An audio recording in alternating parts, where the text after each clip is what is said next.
The following is a presentation of Eagle Radio and Salina Regional Orthopedic and Sports Medicine. The basketball game of the week is on the air now.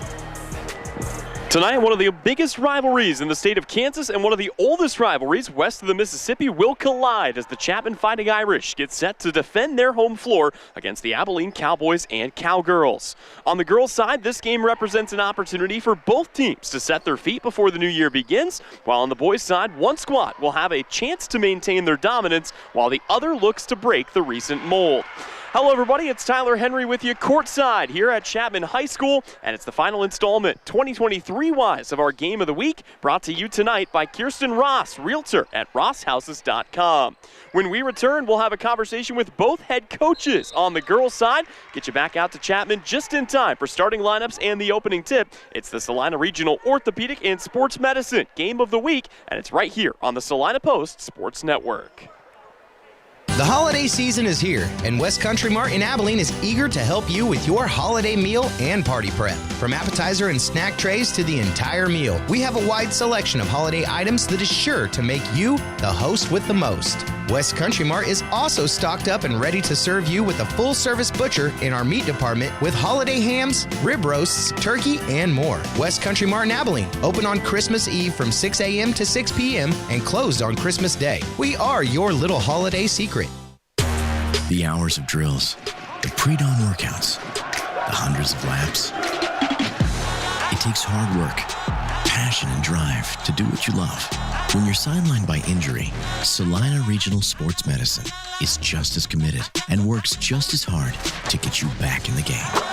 Salina Regional Sports Medicine, 785-452-7366. SalinaRegionalSportsMedicine.com.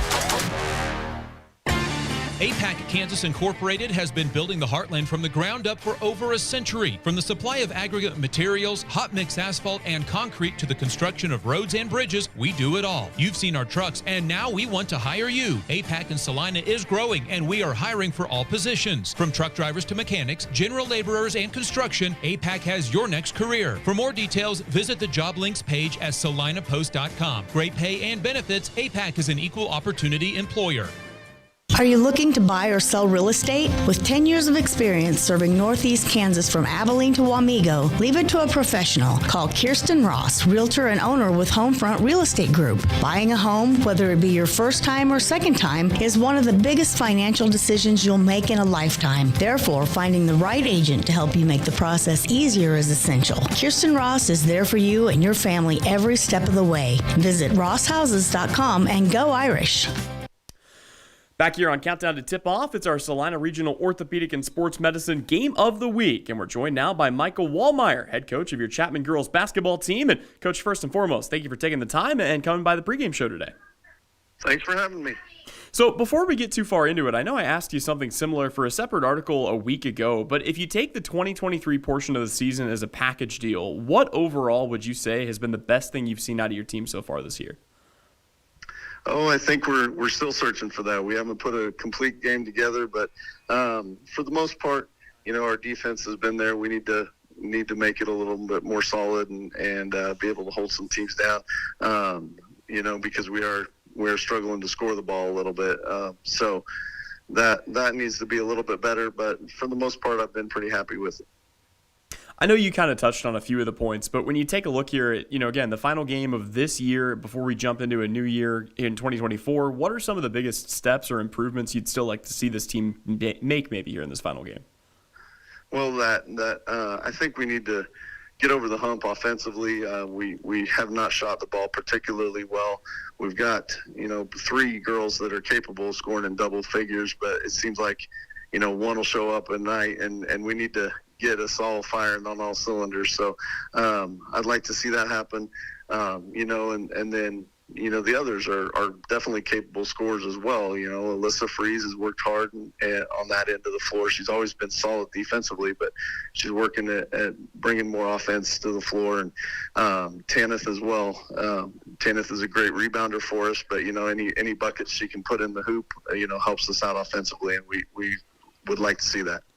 It's something that, everybody around Dickinson County knows how big this rivalry is. But, when the schedule comes out, I know it's one you have circled on the calendar. How big is this rivalry, and how much does it mean to the players in these locker rooms every year?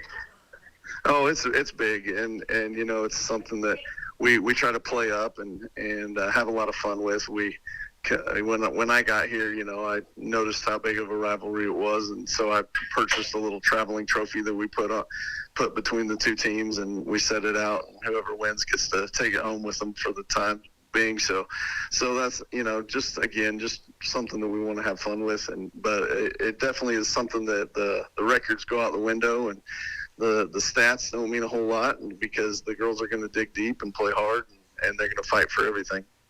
I know this is an Abilene team that has had their fair share of struggles here recently. It seems like they're still trying to put some of the pieces together, but when you have a chance to scout them on film, what are the biggest things that kind of stand out to you right away, and what are some challenges that they present?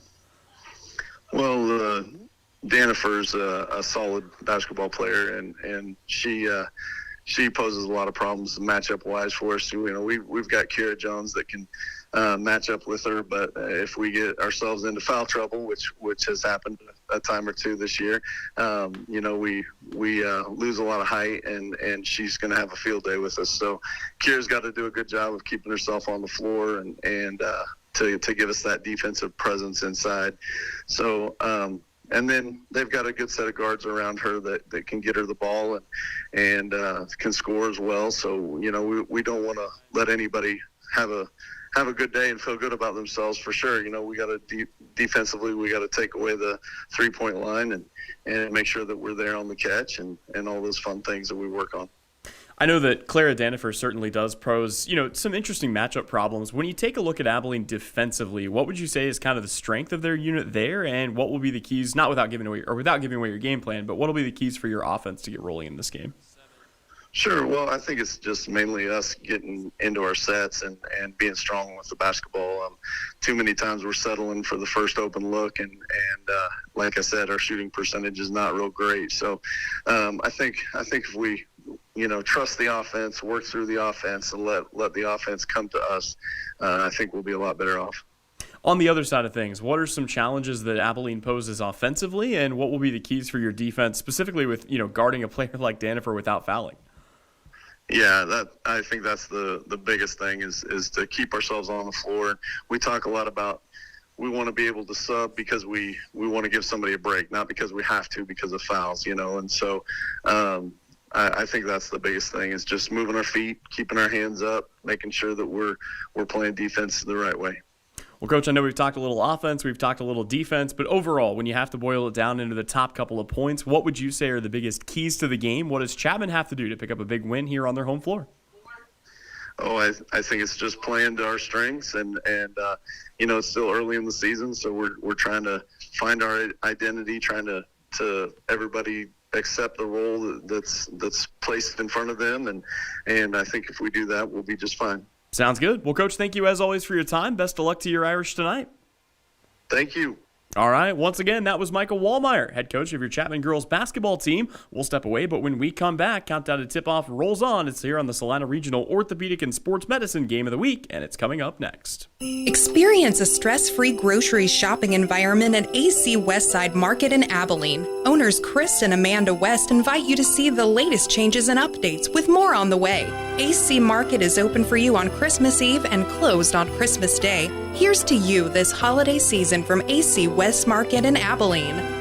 The Bennington State Bank proudly supports local sports and wants each student to know that their hard work and talent is noticed and appreciated. At Bennington State Bank, they care about local communities and are committed to fostering long-term relationships through the delivery of excellent customer service, integrity, and fairness. From helping local businesses to supporting community youth and nonprofits to helping you purchase your dream home or invest in your future, Bennington State Bank is here to help. Give them a call to experience exceptional banking with hometown service. Bennington State Bank, your trusted hometown bank. Member FDIC. It's the holidays, the most glorious time of the year. Friends and family coming to your home to celebrate with dinner, drinks, and that terrible, horrendous smell. What is that? That is your septic system backing up into your home and making your holiday stink. If you haven't had your septic system pumped out and cleaned in the last 3 years, you're asking for trouble. Call Salina Septic Service today, and we will make sure your holiday is jolly and bright. Salina Septic Service, wishing you and yours a very Merry Christmas and worry-free holiday season. It's the holiday season, and that means holiday gifts for you from Salina Medical Aesthetics. Now through the end of the year, purchase 1 syringe of filler and get 10 units of Botox as your holiday gift. Cruise into winter with the SME Brighten and Tighten Laser Package. 4 dye VL and 4 clear lift treatments for face and neck. Just $2,500. Botox is also 10% off. Treat yourself or those you love with specials and gift cards from Salina Medical Aesthetics. See more online with social media and salinamedesthetics.org. Back here on Countdown to Tip-Off, it's our Salina Regional Orthopedic and Sports Medicine Game of the Week. And we're joined now by Sean Herman, head coach of your Abilene girls basketball team. And Coach, first and foremost, thank you so much for stopping by the pregame show today. Hey, thanks for having me. So first and foremost, I know obviously this is a team that's still going through some early growing pains in the season, but at the same time, what would you say overall has been the best thing you've seen out of this group here in 2023? Oh, definitely our effort on the defensive end and kind of our will to compete. They're definitely a hard-working bunch, and they've come out every game and gave it their all. Overall, I mean, what would you say are kind of the biggest improvements that you're still looking to see here in this final game before the winter break? I think we definitely, on the defensive end, we got to clean up a couple things, but offensively is where we kind of are struggling. Just trying to getting a flow of things, spacing, getting to the right positions, and putting the ball in the hoop. I think, defensively we do a decent job, but when it gets late and we haven't scored for a while, I think we start to run out a little bit of steam. You talked about, the defensive effort that you've seen from this team night in and night out, and maybe that's the answer to this next question. But, I mean, do you feel like there's been kind of a consistent strength that you've been able to hang your hat on each week? Yeah, I think just collectively as a defensive whole, I think, we find ourselves in the right positions, a lot of the right times, our help side, things like that. The girls are starting to communicate a lot more this year than they were last year. But it's just, just a late three or just some buckets there and there that we just got to clean up. Clara Danifer, I know, commands a lot of attention. She's been very efficient on the inside. A lot of times when I talk to, opposing coaches that play you guys, she's the first name that gets mentioned.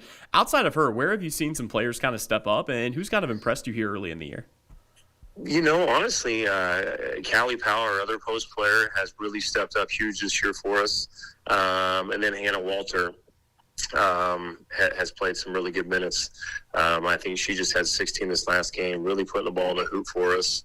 And then on the defensive end, Renata Hintz, I mean, she is a lockdown defender. I always kind of say she's probably one, if not the most athletic girl in our high school. So fun to watch on both ends of the floor, especially the defensive end. Then Sammy's starting to hit some buckets for us now. It's good to see her back in full speed as she was battling ankle injury from last year. I know the Battle of Dickinson County, regardless of what sport it is, always a game that both teams have circled on the calendar. How big is this rivalry to the players in these locker rooms, and just how much more of an added boost does it almost bring to this game? I think it's a game that you pencil. And I think it's a game that the girls, they know how big it is. I mean, with the evolution of social media and things like that, I think they know the importance of it, but they're going to go in, they're going to play just as hard as they do any other game. But there's definitely a little bit more at stake. Well, let's talk about this game coming up here. You guys face Chapman tonight. And first and foremost, when you have a chance to scout Chapman on film, what are some of the biggest things about the way they play that stand out to you right off the bat? I mean, obviously, their post player, Kiara Jones, she's really good. She just dropped 21 her last game. Very, very dominant, can put the ball on the floor, can shoot. Then they have some guards that are just really active. Avery Bear, very, very little lefty. She can get to the hole, sees the court extremely well. Then Ava Locke can shoot it from downtown. And Alyssa Freeze definitely plays with a lot of, passion, and she's kind of she never stops. I mean, I think a lot of that comes from her track and thing days, but she can definitely motor. When you watch them offensively, what are some of the biggest challenges that the Lady Irish present, and where will your defense have to be strong in this game tonight? I think definitely guard their perimeter. I think they're going to let it fly, but I think we really have to guard, the pick and roll with Kiera, and then definitely we have to stop the dribble penetration because they see the court extremely well. On the flip side of that coin, where would you say is kind of the strength of this Chapman defense? And again, offensively, what are the biggest keys, without giving away the game plan, obviously, to get that offense rolling tonight? I think honestly, we just got to kind of keep doing what we're doing. We have to have, some good minutes from Clara. I think, seeing her and Kiera going at each other, that's going to be a fun matchup. And then we have to hit some outside shots to kind of free up the middle. Sounds good. Well, Coach, I know we've talked a little offense, we've talked a little defense. Overall, if you have to pack it into a couple of primary points, what would you say are the biggest keys to the game? What does Abilene have to do to pick up a big rivalry win here tonight? I think we just gotta stop what they do, and then we have to score as well. I think we can't give up offensive rebounds or second chances. That's kind of one of our key emphases all season. We just can't give them any second chance opportunities. So if they do shoot the long ball, we got to get the rebound, and then we obviously got to put the ball in the hoop at our end. Sounds good. Well, Coach, thank you as always for your time. Best of luck to your Cowgirls tonight. All right, thank you, sir. All right. Once again, that was Sean Herman, head coach of your Abilene girls basketball team. We'll step away, but when we come back, the Salina Regional Orthopedic and Sports Medicine Game of the Week rolls on. It's starting lineups in the opening tip. That's next. The student athletes of Dickinson County work hard on and off the court, and you need an insurance agent that works just as hard for you. With 24-hour service and the ability to answer all of your questions, your local State Farm agent in Abilene is the Amanda West Agency, supporting the student athletes of Dickinson County and wishing your family a very Merry Christmas and Happy New Year. From your local State Farm agent in Abilene, the Amanda West Agency.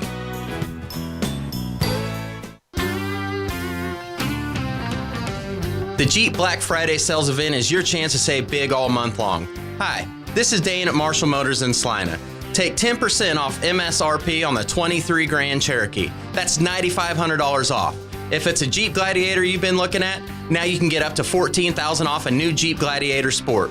Shop everything Jeep, new and pre-owned. Save big at the Black Friday sales event at Marshall Motors in Salina and online at marshallmotor.com. The winter season may be here, but paintball fun is still waiting for you at Elite Sports. Elite Sports Paintball Complex, located 5 miles south of Salina, is open for special winter hours. Get the group together and visit Elite Sports on Saturdays and Sundays this winter from 11 until 4. Elite Sports features low-impact paintballs for the beginners or little ones, so everyone can have more fun. Visit them online at salinapaintballcomplex.com. Elite Sports Paintball Complex, open and waiting for you this weekend. Winter travel can be treacherous if your tires are worn out. Stay safe with an inspection at Commercial Tire Company. Cold weather also drops the inflation in your tires. Get them checked today to avoid losing grip or damaging your tires. Commercial Tire will help keep you safe. For repairs that aren't tire-related, our automotive and diesel mechanics will fix it right the first time. Commercial Tire Centers, West Crawford and North 9th, Salina. Commercial Tire Centers, where service is everything. This is Eagle Radio Basketball Game of the Week, presented by Salina Regional Orthopedic and Sports Medicine. And with that, I want to welcome you back in here on the campus of Chapman High School. Tyler Henry alongside you. Time now for Game 1 of our Game of the Week, the first game of our doubleheader, and it sees the Abilene Cowgirls on the road taking on the Chapman Lady Irish. Should be an interesting contest. Two teams trying to find their footing here early in the season, and sometimes all it takes is one win to get you back on the right side of things. Chapman comes into this game already holding a win. They check in at 1-4, 0-2 in NCKL play. Meanwhile, Abilene comes in still looking for the first victory of their season at 0-5. But it's a story we've seen before. Anytime rivals get together, first of all, you throw the records out the window, and second of all, you get a little extra something when you knock off your biggest rival, especially if you can find a way to do it in hostile territory. This is going to be an interesting matchup. And before we go any further into our pregame coverage, I want to take a moment and get you the starting lineups to let you know the players that are going to be having the impact on the floor. We begin with the visitors Tigers from Abilene. They will put on the floor a 5'10" senior guard in Callie Powell. She will be joined by a 5'5" senior in Sammy Stout, a 5'7" junior in Renata Hentz, a 6' senior in Clara Danifer, and a 5'6" senior in Hannah Walter. Your leading scorers for Abilene are Danifer and Walter. They've gotten the job done on the inside, both averaging over 7 points a game. Danifer also averaging 7.6 rebounds per game. Meanwhile, for Chapman, the starting five looks awfully familiar. Ava Locke leads things off, a 5'2" junior. She will be joined by a 5'10" senior in Tanith Elliott, a 6' senior in Kira Jones, a 5'4" senior in Alexa Fries, and a 5'7" sophomore in Avery Bear. Kira Jones leads the way, averaging 13.5 points per game, 9.3 rebounds per game. She has been right on the money of averaging a double-double this season. And with that, we will go ahead and take a moment to step away here. I believe we're going to have the national anthem in just a moment. But before they make that announcement, again, the battle to watch in this game will be on the inside, and it will be between Clara Danifer and Alyssa Fries. And a quick programming correction on my part, going right into the lineups here on the campus of Chapman. Again, we just gave them to you for Abilene. It's Callie Powell, Sammy Stout, Renata Hentz, Clara Danifer, and Hannah Walter. For Chapman, it's Ava Locke, Tanith Elliott, Kira Jones, Alyssa Fries, and Avery Bear. Chapman is under the instruction of third-year head coach Michael Wallmeyer. He is assisted by Anna Carter and Sarah Cook. Meanwhile, Abilene is under the instruction of second-year head coach Sean Herman, assisted by longtime assistant Tracy Rogers and Molly Burton. While lineups are being announced, I want to remind you that coverage of tonight's game is brought to you by our friends at Smoky Valley Ag Services. Farm life is one of hard work, high risk, and great reward. That's why Smoky Valley Ag Services, your local Pioneer seed dealer, strives to enhance yield and customer experience through quality service, premium seed and crop protection, and in-season agronomics. Let them help you put the best products to work. Chapman comes out tonight in the all-white jerseys, green numerals trimmed in black. Meanwhile, for Abilene, it's the all-orange jerseys, white numerals, no trim, none needed. Clean looks on both sides and just about ready to get this ball in the air and get this game underway. It's the battle for Dickinson County, and tonight it's brought to you by Kirsten Ross, realtor at rosshouses.com. Both teams huddled up, getting some final instruction from their respective coaches. Again, a lot on the line here tonight, a chance to pick up some big momentum, and more importantly, a chance to have a good taste in your mouth going into the new year, building some momentum here in the final matchup of the 2023 calendar year. And excited to be bringing you this one right here on the Salina Regional Orthopedic and Sports Medicine Game of the Week. Abilene earlier last week battled southeast of Saline and Concordia. They dropped both of those games, got a little bit closer against the Lady Panthers. Meanwhile, Chapman got their victory against Bishop Ward earlier this season, but all that's in the past. For now, Clara Danifer and Kira Jones. This will be the matchup to watch all night long, and it begins in the jump circle. As the ball's in the air, we are underway here from Chapman High School, and we are set to go on your game of the week. Working on it right now, the Abilene Cowgirls go right into Danifer. No hesitation, but a block by Kira Jones, and it's out of bounds. It'll stay here with Abilene, still looking for that first early bucket. Well, you heard it from both head coaches before the game began in our pregame interviews. Offense has been something that's been a little hard to come by from time to time. Both teams want to play through the paint. There's a great entry pass underneath, but no good on the shot there for Callie Powell. And we've got another ball on the deck on the baseline. Out of bounds, it will stay once again with Abilene. We'll see what they've got drawn up here for this next inbounds play. Cowgirls once again go quickly to the post, and it's an early bucket for Clara Danifer. She's got the Cowgirls on the board, and right away they want to dial up the full court press. Not content to let Chapman settle in. They don't want to let the Lady Irish get comfortable, but palming call's going to go against the Lady Irish there, and an early turnover gives it back to Abilene. A little pressure dialed up right now on the other side as we get back to action. And once again, this is Renata Hentz, swings it around to Walter. Abilene playing the ball on the outside of the perimeter. Sammy Stout has it now, picked up defensively by Alyssa Fries. A lot of action on the inside and a travel, as that is going to be a turnover here against the Cowgirls. So each side in the Christmas spirit a bit early here, gifting a turnover to the opponent and quickly speeding up the floor, kicking this out for a baseline jumper. That's Kira Jones. Shot on the way, no good. Rebound hauled in. Abilene's got it, and the Cowgirls want to bring the ball back the other way. Transition going to be big for both teams. Here's another dump off into the post and another bucket for Clara Danifer. She's got the first 4 of the night, and it's a 4-0 lead here for Abilene. Visiting Cowgirls up first. Only one shot taken so far on the Chapman side. Kira Jones had it in the high post. Kicks it back out now to Ava Locke. She'll pull the ball back to the edge of the big Chapman logo at center court. Great crowd on hand here for the Battle of Dickinson County. Leg one, dump off underneath. Great find to get Kira Jones involved underneath. And Jones has her first bucket of the night. Cuts the deficit back down to 2. A couple minutes gone by here early on. This is Hannah Walter for Abilene. Tries a skip pass over the top, but sails it into the first row and into the Chapman student section. Not sure if there's a theme today. Can't really tell officially. Got a couple of folks sporting Santa hats. Got a couple of rainbow boas. Always a good time in the student section, whether you know what's going on or not. Chapman back to work here on offense, and another turnover. This time it's a double dribble. 3 early turnovers called on Chapman here. And the Lady Irish struggling just to possess the basketball. See how they want to work defensively on Danifer. She has been the scorer on both of these drives, and now we've got a turnover on an offensive foul against Abilene. So it's 5 total turnovers here in just the first 3 minutes of this game. Actually, just the first 2 minutes of this game. And it will be Chapman back to work here on their offensive end. They work the ball right now onto the left wing, into the hands of Alyssa Fries. Fries slices into the high post, and it's a tough pass. A little too hot to handle that time. Avery Baird dribbles it off her foot and out of bounds. And another turnover here on the Irish.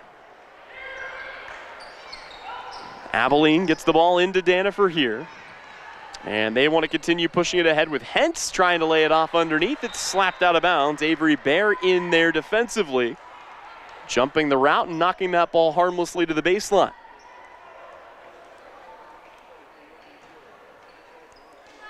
And a lot of teams rounding up the 2023 portion of their seasons, wrapping up this year and getting ready to roll into a crazy, as always, 2-month sprint to the finish line and hopefully to a spot in a sub-state championship game. Here's a kick out and an open 3. High arcing shot will crawl through for Hannah Walter. And Abilene already up 7-2 here early on. They've got the offense firing on all cylinders here. Looking good to start this game. Lady Irish go back to work. They almost lose it here. It rolls out of bounds, and it will be Abilene basketball. So Abilene has been the forcer and the beneficiary of 5 Chapman turnovers here early on. Uncharacteristic out of the Lady Irish. Turnovers a big problem for Chapman a year ago, but they've trimmed that down a little bit this year with a little more experience. Obviously, the one notable missing player is Maya Kirkpatrick, who shouldered a good amount of the scoring load a season ago, along with Alyssa Fries and Kira Jones. Still trying to sort out the new offensive identity. Both of these teams graduating seniors a year ago, as another ball slapped out of bounds, this time by Tanith Elliott. And I'll tell you what, I know they've given up some buckets here, but Chapman just pesky defensively right now. They've been jumping passing lanes, they've been knocking things down, and more importantly, they know how critical denying the post entry pass is. Good feed inside, but it's blocked away. Whether it was a pass or a shot doesn't matter. Comes back out, though, to the shooter, and Callie Powell is able to drop in the 8-footer. That's her first bucket of the night. Abilene up 9-2 as we approach the midway mark of the first quarter. Transition 3 flies, and Ava Locke buries it. That is how you answer. It's only the second bucket of the night for Chapman, but it comes at a good time, and it's back to a 4-point deficit. 4:09 left to go. This game picking up the pace, stolen away here by Kira Jones. Here come the Lady Irish. Bobbing and weaving, navigating traffic. Alyssa Fries back out to Ava Locke. Dump it off on the block. Turn around on the baseline. Pull up jumper from 6. No good there for Jones. And the rebound taken in. Here come the Cowgirls. Abilene wanting to push the pace out in transition now. Thought about a 3. They'll turn it down. Now back to Powell. Her shot too strong, back iron. And the rebound is hauled in here by Tanith Elliott. Boy, you feel like for the first couple of minutes of this game, these two teams just trying to feel each other out a little bit, but now the tempo really starting to pick up. Avery Bear turns her back to the basket, ill-advised bounce pass, and it's another turnover on the Lady Irish. Inside the 4-minute mark, stolen away, but a foul committed. And that's actually going to go against Sammy Stout here. So Stout picks up her first. Consequently, it's the first foul of the game. And finally, a chance for some subs to come in. Hannah Walter will return to the floor to replace Sammy Stout for Abilene. And for the Lady Irish, Adeline Kirkpatrick checks into the ball game here. Chapman still looking to settle in offensively. They'll get a high post touch here. First touch of the night for Kirkpatrick. She'll kick it back out. 3-pointer flies for Kira Jones. Left it short, though. And the easy rebound there for Renata Hentz. Correction. Dump off underneath. Whistle and a foul going to be called on the floor. You can really tell. I mean, Chapman very clearly, the strategy defensively is to deny the post-entry pass. And it's a good idea. If you can prevent them from getting it in a good spot, you don't have to worry about the size difference that you give up. But you do risk getting in some foul trouble. As Abilene dumps it in here, they do so on their end to Eden Bathurst. Bathurst has it now on the wing, wants to cut back to the middle, now gives it back to Aiden Bruna, and once again, they try to go to the inside, and it's knocked out of bounds, this time by Kira Jones, who will have a seat here for the first time tonight. Question now remains, with Kira Jones off the floor, Clara Danifer standing in right now. This might be the part of the game where Abilene wants to go to her. Danifer, though, off the floor right now, so that's my correction. Both players that we were keeping an eye on are off the floor. And Chapman going to turn it over here, or Abilene rather, going to turn it over here. It's a travel. That'll give it back to the Lady Irish. 9-5 our score, 2:43 left to go here, early first quarter. Battle of Dickinson County here at Chapman High School. And another turnover, but I think Chapman might get bailed out by a foul away from the basketball here. Let's see who this is on. And it is, in fact, going to be on Aiden Bruna. So Bruna picks up her first. Chapman looking to get the ball in. They do so at the top of the key to Ava Locke. Locke wants to go to work, drives to the inside, tries to pick up a screen, and it's a double dribble and another Chapman turnover. Abilene going to have a chance to continue pressing their advantage.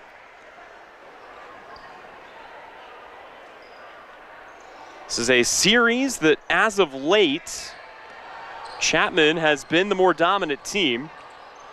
But these two split last year's series, and Chapman going to take it away here, forcing another turnover. Each team swept the other in the subsequent seasons. They split a season ago. 2 years back, it was a sweep for Chapman. The year before that, a sweep for Abilene. Here, the ball in the hands of Kirkpatrick. Dumps it off down low on the baseline. They'll fire this out on the perimeter, swing it around at the top. Pump fake on a shot. Avery Bear steps in, fires away. That one no good. And the rebound poked away, but does find the waiting hands of Callie Powell. Powell picked up her dribble, though. Has to find somewhere to go with this, and is able to get it up the floor to Bathurst. Inside 2 minutes to go first quarter. Ball on the deck. Abilene trying to save it. Still rolling around there. They'll kick it around.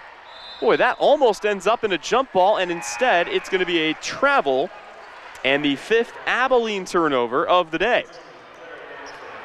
Clara Danifer returns to the floor for Abilene. Kira Jones returns to the floor for Chapman, fitting that each player wears number 20. Each player the leading scorer on her respective team, also the leading rebound getter. And a battle that we haven't really had a chance to see a ton of inside, with how much each team is focused on denying those post passes, not even letting anybody catch in a comfortable spot. Here's a blow by, but the shot no good. Tipped back out by Bear. Chapman will maintain possession. Minute 15 remaining. Jones loses it on the baseline, but she is pushed. And you see pleading her case right now is Eden Bathurst. Foul's actually going to go against Aiden Bruna. And for Bruna, that is her second.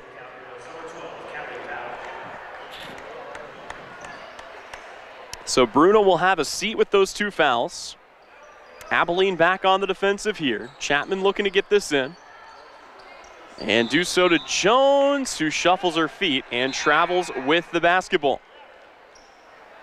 You get the feeling if either one of these teams can clean up the turnovers, that's probably going to be your shortest route to a win tonight.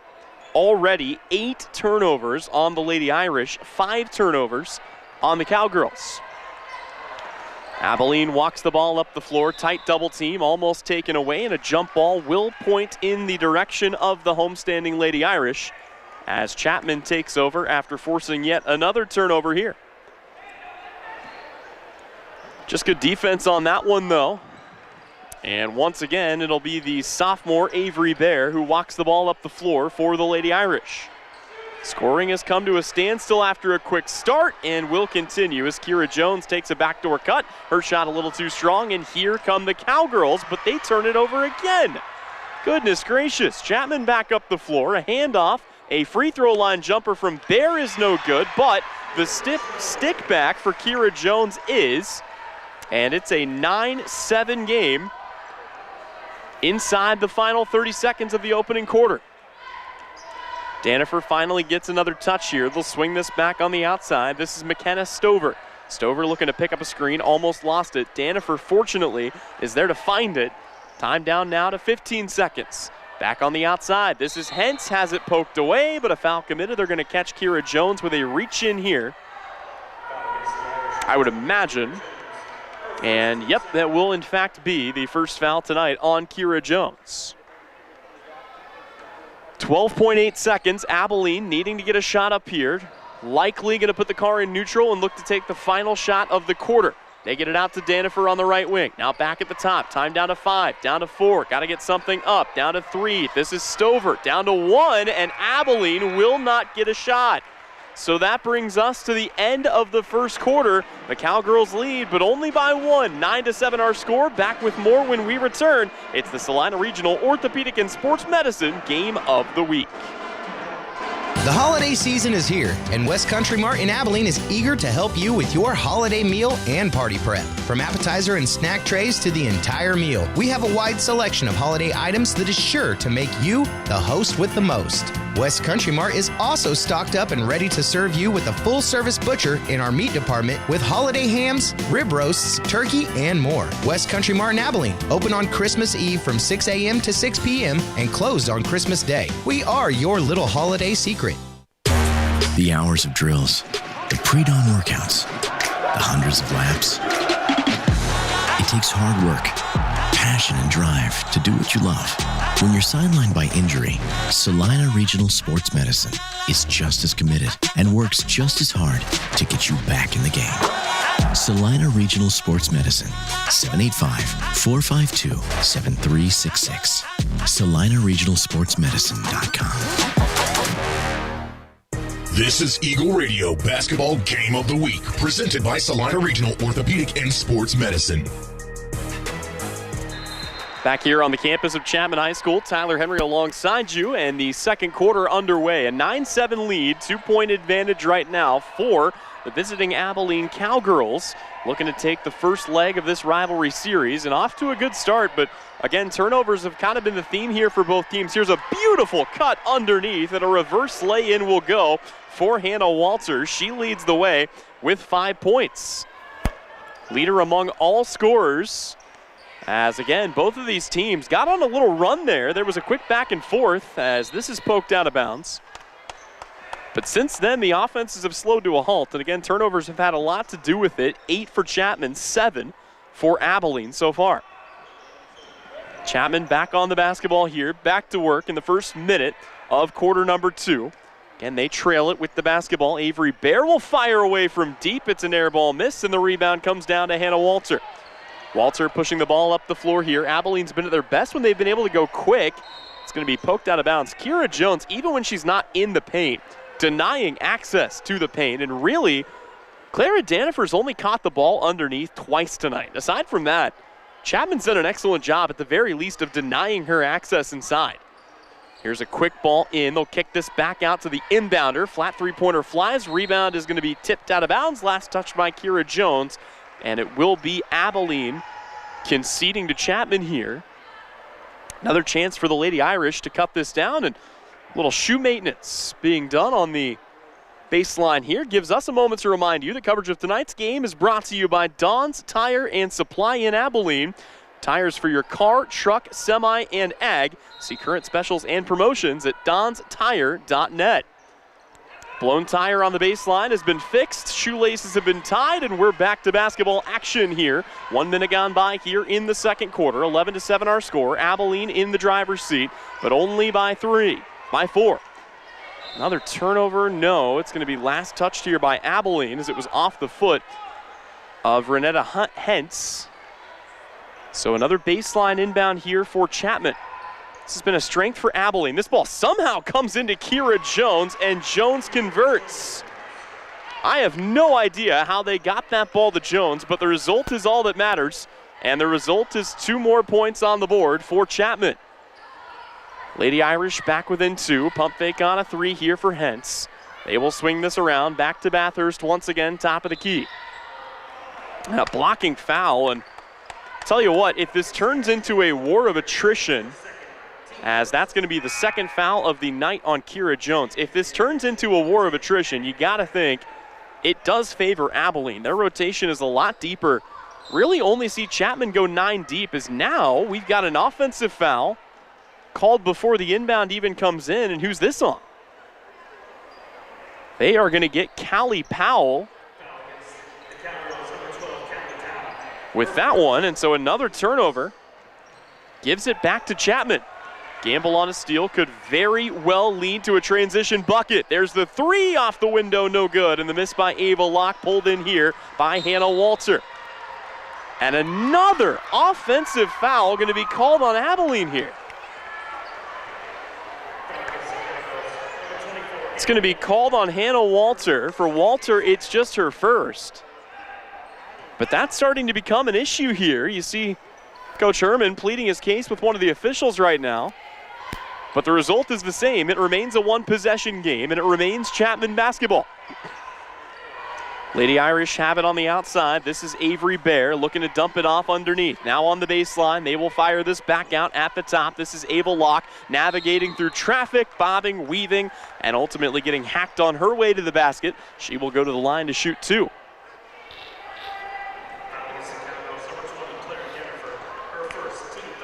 So that foul goes on Danifer. For Danifer, it's only her first.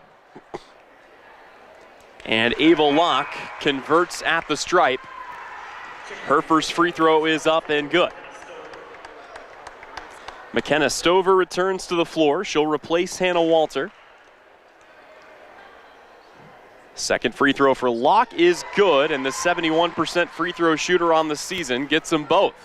That ties the game, 11-11, 5:56 left to go. Abilene has led the whole way. This is the first tie since 0-0. Swing it around back at the top. Callie Powell's got it. Now it comes back to Bathurst once again on the right wing. Abilene staying patient, working through offense. Their last 2 possessions again resulting in offensive fouls as they will kick this ball into the corner. This comes back to Stover. Ball's going to be poked away, but it will stay with the Cowgirls here. And as the one advantage of playing at a level with no shot clock, you can take all the time you want, but at the end of the day, you got to find a way to get a shot up. And I wouldn't say that Abilene has abandoned trying to get the ball inside, but it has just not been there. They've got to shift tactics. And for a team that on the season shoots just 20% from deep, that might not be the way, but got to find ways to attack the basket without getting the ball on the block. High post touch for Danifer. Kick out 3, no good off the window. Rebound hauled in. Here come the Lady Irish. Chance for Chapman to take their first lead of the night, and instead they will turn the ball over, their 9th of the first half. Abilene back up the floor here with Hentz. Handoff on the outside. That's Stover looking for a screen. Lost her handle. Now in a double team and travels with the basketball.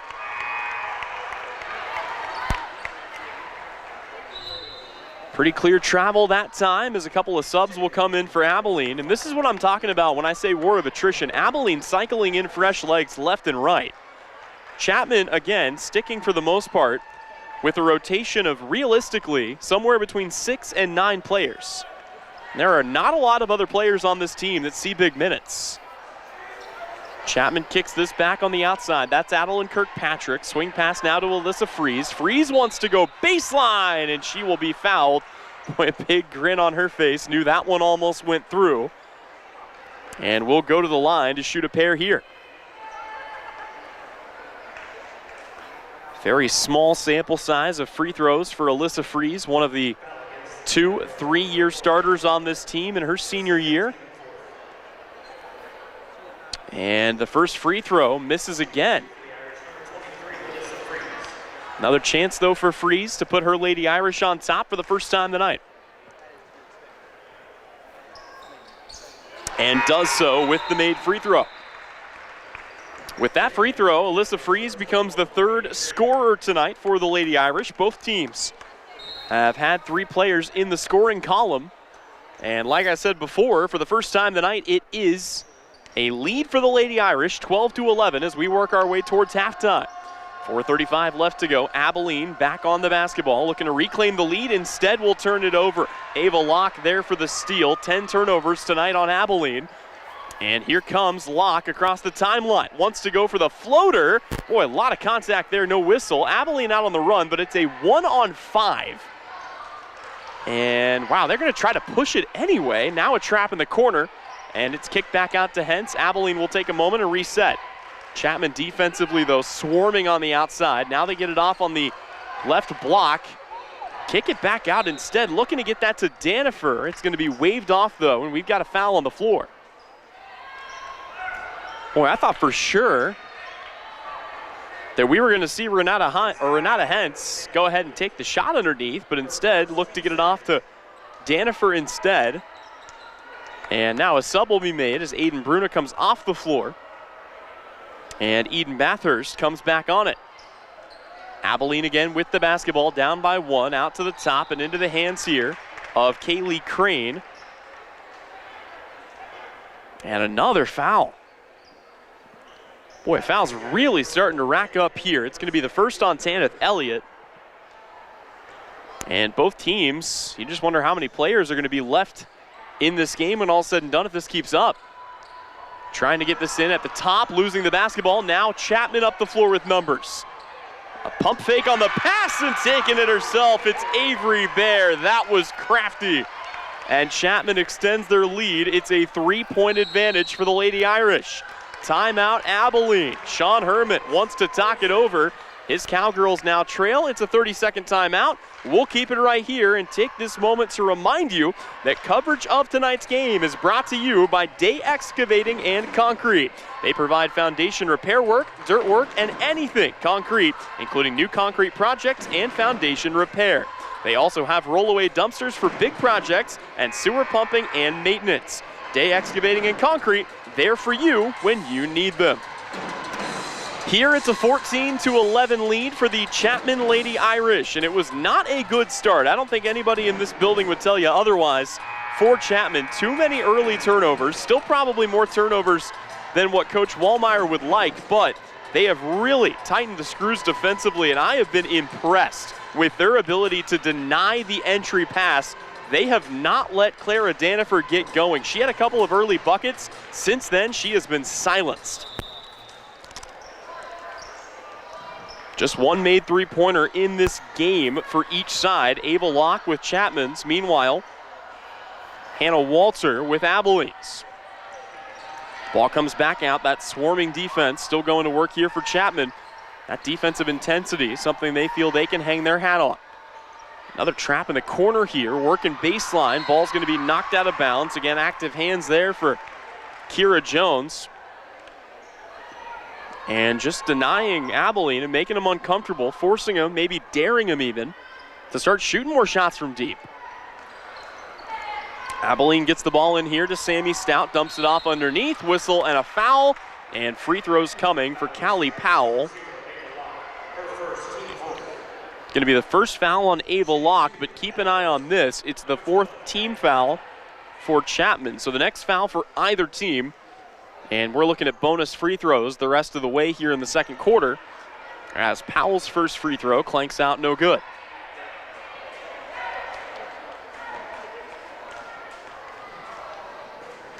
Second free throw for Callie Powell is right on through. And it cuts the deficit back down to 2. 14-12 our score. Chapman, though, right up the floor, and an easy lay-in for Ava Locke. Boy, Abilene, part of the Red Sea for Ava Locke, and it's an easy lay-in. Now they try to go to Danifer underneath. That's going to be ripped away. And Abilene's going to have to reset, and they turn it over again, but it's going to be a kicked ball. Boy, Alyssa Fries didn't stick her foot out or anything, just kind of got the ball thrown onto her shoot top. But either way, the result is the same. Abilene will keep it here. Pump fake on a shot. Powell wants to drive, and she will be rewarded with more free throws for her trouble. That's in the act of shooting, so it doesn't matter how many team fouls they had. Adeline Kirkpatrick is going to pick up her second foul. If you're Chapman, you're just trying to get to the end of the quarter with no more fouls ideally. Can't afford to have players getting into foul trouble, as Kirkpatrick with 2 fouls will take a seat. And we've got a new player in here for Chapman, as for the first time, Hallie Johnson, a 5'6" freshman, is in the ballgame. One of her first appearances of the season, and going to be entrusted with some big minutes here with 2:50 to go in a 2-point ball game. This comes underneath, and another driving lay-in for Alyssa Fries. Abilene just with no time right now to get set, and Chapman knows full well they're taking advantage. 18-14 our score. This pass hits the outside. Hence on it, curls around, looks for a screen, gets to the inside, puts up a teardrop floater, no good. Rebound, Avery Bear fires a baseball pass up the floor to Alyssa Fries. Great ball movement on the baseline. Boy, a lot of contact, no whistle either way. Ball still on the deck, rolling into the backcourt. Abilene diving on it, and it's going to be out of bounds. Great effort, but unfortunately for Abilene, Sammy Stout goes flying out of play with the ball in her hands. But I love the shift here for Chapman. All of a sudden, they're saying, okay, if we get up the floor before Abilene gets set, we're finding easy buckets. Let's keep that up. And it's been before the palming call, it had been a winning formula for Chapman, but instead they're going to turn it over. 10 turnovers on each team with 2:08 to play here in the second quarter. Abilene gets it back in, down by 4, trying to claw their way back.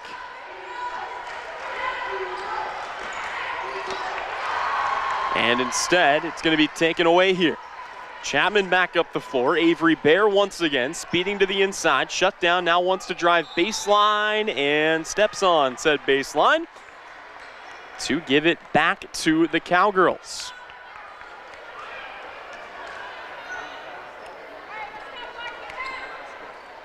Little pseudo full court press dialed up here by Chapman. Just trying to give Abilene a little something to think about. But it's token pressure, they'll back it off. Here come the Cowgirls looking for a big bucket. Been a while since they put one in, aside from the charity stripe. Almost turned it over there. They're able to keep it. Bathurst dumps it off underneath, and a big block for Avery Bear. Boy, that's huge. The sophomore goes up and then throws it to an unaware teammate, and it's going to be another turnover. She was looking up the floor for Hallie Johnson. Johnson unaware, and the ball back to the Cowgirls with 1:12 left to go. Still approaching the halftime break here. Abilene on it, taking their time, trying to sort through some offense. Now they'll dump it off underneath. It's another block for Bear, but a whistle and a foul going to be called this time around. That should be free throws coming for Callie Powell. From the free throw line, Callie Powell has got 3 of the 14 points for Abilene tonight. And is able to convert on another here.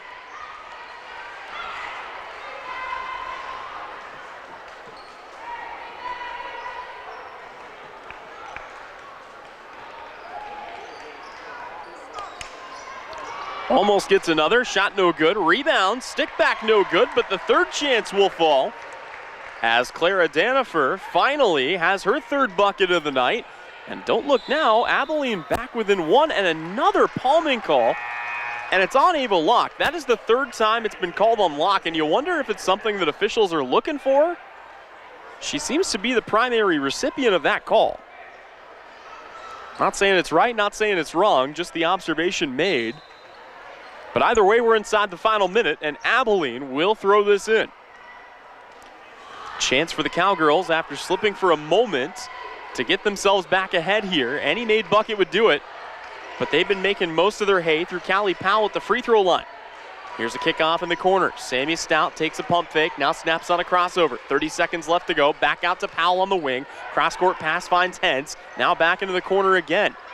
Still burning clock, just passing it around here. 23 seconds left to go. Back to Stout on the wing. Time down now to 20. May want to pull this out and take the last shot here.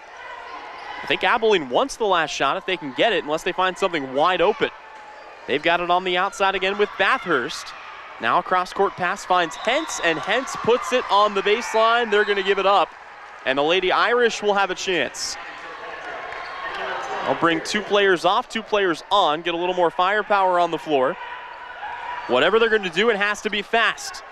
They get it in here to Freeze. Freeze trying to bring it across the timeline. Time down to 2, down to 1. Half-court heaves, going to be left short, and that will bring us to the halftime break. We will step away. Chapman leading it here at home, but only by 1. 18-17 is our score at the intermission. Again, we'll step away. When we return, it's halftime coverage. And a reminder that from Salina to Wamego, when you buy or sell your home, call Kirsten Ross at rosshouses.com and unlock your happy. Winter travel can be treacherous if your tires are worn out. Stay safe with an inspection at Commercial Tire Company. Cold weather also drops the inflation in your tires. Get them checked today to avoid losing grip or damaging your tires. Commercial Tire will help keep you safe. For repairs that aren't tire-related, our automotive and diesel mechanics will fix it right the first time. Commercial Tire Centers, West Crawford and North 9th, Salina. Commercial Tire Centers, where service is everything.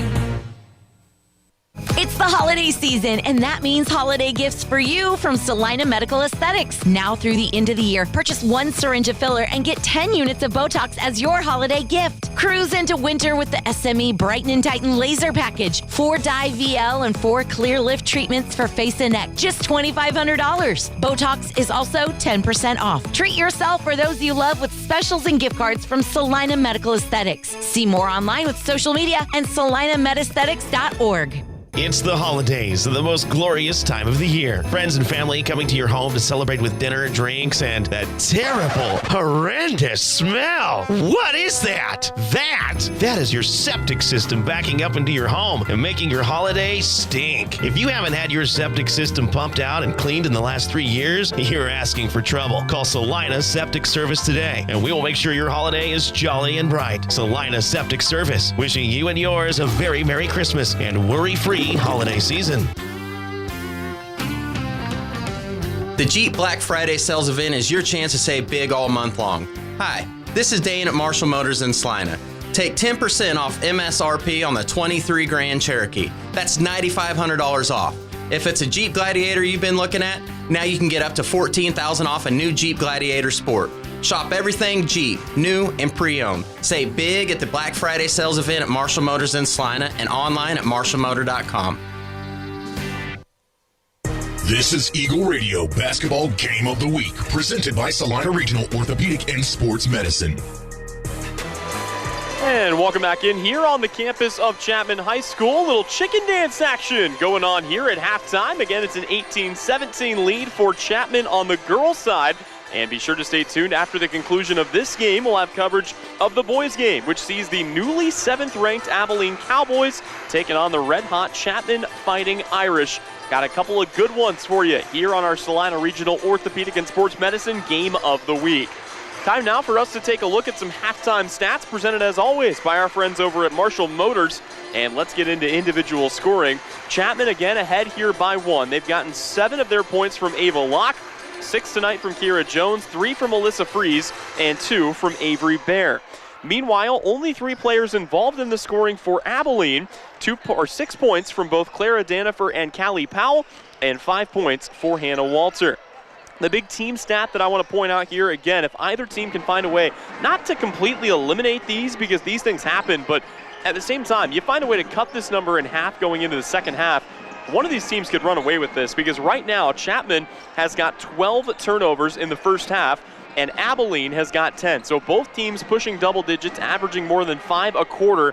Find a way to figure that out, and you can find a way to cruise potentially to a victory. Chapman's done a good job defensively of denying the interior pass to Clara Danifer. She had the first 4 points for Abilene. She also had the last 2 points for Abilene, but in between, there was a good period of somewhere between 8 and 14 minutes where Clara Danifer was held without a basket, but same can be said of Kira Jones, who picked up a couple of big buckets early and then was held in check for the most part by Abilene. So for as much as we build the battle between those two, it's been the support players and everybody around them that have gotten the job done so far. We'll see if that keeps up or if somebody can catch fire in the second half. We'll step away, but when we return, it's more of your Salina Regional Orthopedic and Sports Medicine Game of the Week. And again, it's presented tonight by Kirsten Ross at rosshouses.com.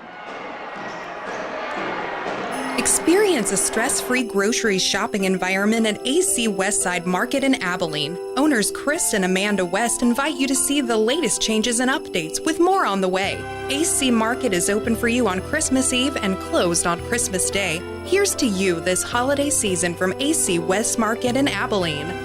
Are you looking to buy or sell real estate? With 10 years of experience serving Northeast Kansas from Abilene to Wamego, leave it to a professional. Call Kirsten Ross, realtor and owner with Homefront Real Estate Group. Buying a home, whether it be your first time or second time, is one of the biggest financial decisions you'll make in a lifetime. Therefore, finding the right agent to help you make the process easier is essential. Kirsten Ross is there for you and your family every step of the way. Visit rosshouses.com and go Irish. The Bennington State Bank proudly supports local sports and wants each student to know that their hard work and talent is noticed and appreciated. At Bennington State Bank, they care about local communities and are committed to fostering long-term relationships through the delivery of excellent customer service, integrity, and fairness. From helping local businesses to supporting community youth and nonprofits to helping you purchase your dream home or invest in your future, Bennington State Bank is here to help. Give them a call to experience exceptional banking with hometown service. Bennington State Bank, your trusted hometown bank. Member FDIC. APAC Kansas Incorporated has been building the Heartland from the ground up for over a century. From the supply of aggregate materials, hot mix asphalt, and concrete to the construction of roads and bridges, we do it all. You've seen our trucks, and now we want to hire you. APAC in Salina is growing, and we are hiring for all positions. From truck drivers to mechanics, general laborers, and construction, APAC has your next career. For more details, visit the job links page at salinapost.com. Great pay and benefits, APAC is an equal opportunity employer. This is Eagle Radio Basketball Game of the Week, presented by Salina Regional Orthopedic and Sports Medicine. Welcome back in here in Chapman. Again, at the half, it's 18-17. Chapman leading the way over the Abilene Cowgirls. Time now for us to take a halftime look at our area scoreboard, presented by Salina Surgical Hospital. A couple of other games at the half right now. On the girls' side, Salina Central leads Andover Central 27-13. A couple of scores to pass along to you from yesterday. The Rock Creek boys knocked off Riley County 52-40. And another game that took place yesterday that we carried for you on the Salina Post Sports Network saw Southeast of Saline taking on Sacred Heart. On the girls' side, SES cruised to a 35-25 victory. And on the boys' side, the Knights picked up a big 60-36 win over Southeast of Saline. Really quickly, a couple of other updates for you. The KBCA rankings came out today, and we had 4 different area teams represented. Abilene's boys checked in at number 7 in Class 4A. Bennington's boys checked in at number 6 in Class 2A. And at the bottom of that list, Sacred Heart made their debut on the list at number 10. Meanwhile, on the girls' side, we had a debut in the KBCA rankings for Salina South's girls, who checked in this week at number 8. We'll step away, but when we come back, it's the second half of play. Chapman leading Abilene 18-17. You're catching it right here. It's the Game of the Week on the Salina Post Sports Network. Gabe with Sage Products in Salina, offering industrial strength products that get the job done right. We are featuring hospital-grade disinfectant sprays, wipes, and hand sanitizers to keep you safe this time of year. We carry toilet paper with a large assortment of hand towels. Check out our private line of colorful products like Mom's Streak-Free Glass Cleaner or our friendly Amazing Green Bowl Cleaner. Go online to sageselects.com, visit our 9th Street location in Salina, or call 309-1919. Your next visit to the doctor for an upcoming procedure or surgery should start with a conversation about Salina Surgical Hospital. Hi, this is Geraldine Diedrich, and we are truly committed to fostering your health and well-being. From outpatient procedures to inpatient stays, you will feel the difference in our excellent care and compassion. Talk to your doctor about scheduling your next procedure at Salina Surgical Hospital. Your surgical experience is our specialty. Salina Surgical Hospital is partially owned by a group of local, community-involved physicians. Insurance is something we all need in our business, home, car, and life. But do you really understand what's covered? And most importantly, what you are paying for? Hi, this is Rob Carlson in the Salina office of Smart Insurance. Change is good, especially if you haven't looked at your insurance policy lately. I can help you understand what you need and where the gaps are in your coverage. We provide free quotes and take pride in looking out for you. Smart Insurance, with locations in Salina, Abilene, and Harrington. Give us a call today. Winter travel can be treacherous if your tires are worn out. Stay safe with an inspection at Commercial Tire Company. Cold weather also drops the inflation in your tires. Get them checked today to avoid losing grip or damaging your tires. Commercial Tire will help keep you safe. For repairs that aren't tire-related, our automotive and diesel mechanics will fix it right the first time. Commercial Tire Centers, West Crawford and North 9th, Salina. Commercial Tire Centers, where service is everything. This is Eagle Radio Basketball Game of the Week, presented by Salina Regional Orthopedic and Sports Medicine. Well, 16 minutes in the books, 16 minutes left to go, and a late development here. Chapman already on the floor, ready to go, came out, took some shots, did a little stretching. Abilene, on the other hand, sprinting back onto the floor, trying to get ready here for the second half, and I guess Clara Danifer not checked in, is now checked in as we are good to go. Looks like for the most part all 10 starters return to the floor. For Chapman, it's Ava Locke, Tanith Elliott, Kira Jones, Alyssa Fries, and Avery Bear. For Abilene, it's Callie Powell, Sammy Stout, Renata Hentz, Clara Danifer, and Hannah Walter. Chapman leads the way again, 18-17 at the half. They try an ambitious pass to start the game, but it's going to be a turnover here on the Lady Irish, and Abilene with an opportunity here to take the lead to start the second quarter. Cowgirls, well, they're going to give that one right back as Callie Powell lost it off her foot. And as much as I talked about maybe cleaning up the turnovers at the intermission, turnovers rearing their ugly head here to start this quarter. Almost got caught with a travel there, did the Lady Irish. Either way, Chapman back to work here on the outside. Kira Jones fires away and splashes home a triple. That's a big bucket for Kira Jones, and it's got her team ahead 21-17. Entry pass, trying to get it back out. Stolen away, though, taken by Alyssa Fries. 2-on-2 here for the Lady Irish. Good bounce pass, and a little too strong, but it comes back to Fries, who goes up and lays it in. Great team play there between Alyssa Fries and Kira Jones, and all of a sudden, it's a 5-0 run for the Lady Irish to start the quarter. 1 minute gone by. Abilene looking to settle in. Again, it's always interesting to see what kind of adjustments the teams make out of the break. As Abilene, we'll see what they want to do here, settling in on really the first long possession of their offensive set. And right out of the gate, they want to go to Clara Danifer. No surprises about that. And Danifer going to be fouled. That's an and one opportunity. That is on Tanith Elliott. And for Elliott, that's already her third. She's going to have to be careful. So it's Danifer at the line, a 54% free throw shooter on the year, her first trip to the stripe tonight. And she nails it.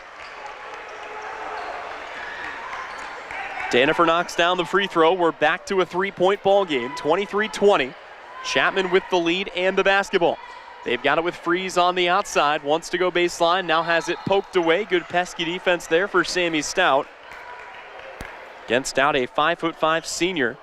Both of these teams, for a long time, the knock was just that they were very young, but finally getting some of these players up into the upper echelons. And you look around, there are a lot of seniors. There's a lot of experience now on both of these teams. For Abilene, Callie Powell, Sammy Stout, Clara Danifer, and Hannah Walter are all seniors, as this one misses underneath, and the rebound is pulled in by Danifer. Meanwhile, for Chapman, Kira Jones and Alyssa Fries are both seniors.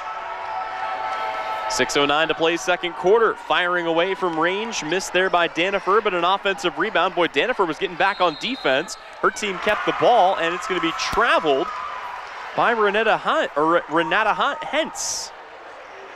So Hentz turns it over. And Chapman still leading it by 3 with a chance to re-extend the lead back to 2 possessions. Lady Irish back on the ball. Bear fires away from deep. That's no good, but the long rebound comes back to Ava Locke. Locke will go ahead and fire a 3. That's no good. And it's another long rebound that falls into the hands of Danifer. Back up the floor to Hentz. Now to Danifer. Pump fake on a 3. Euro step to the inside. And fouled for her trouble.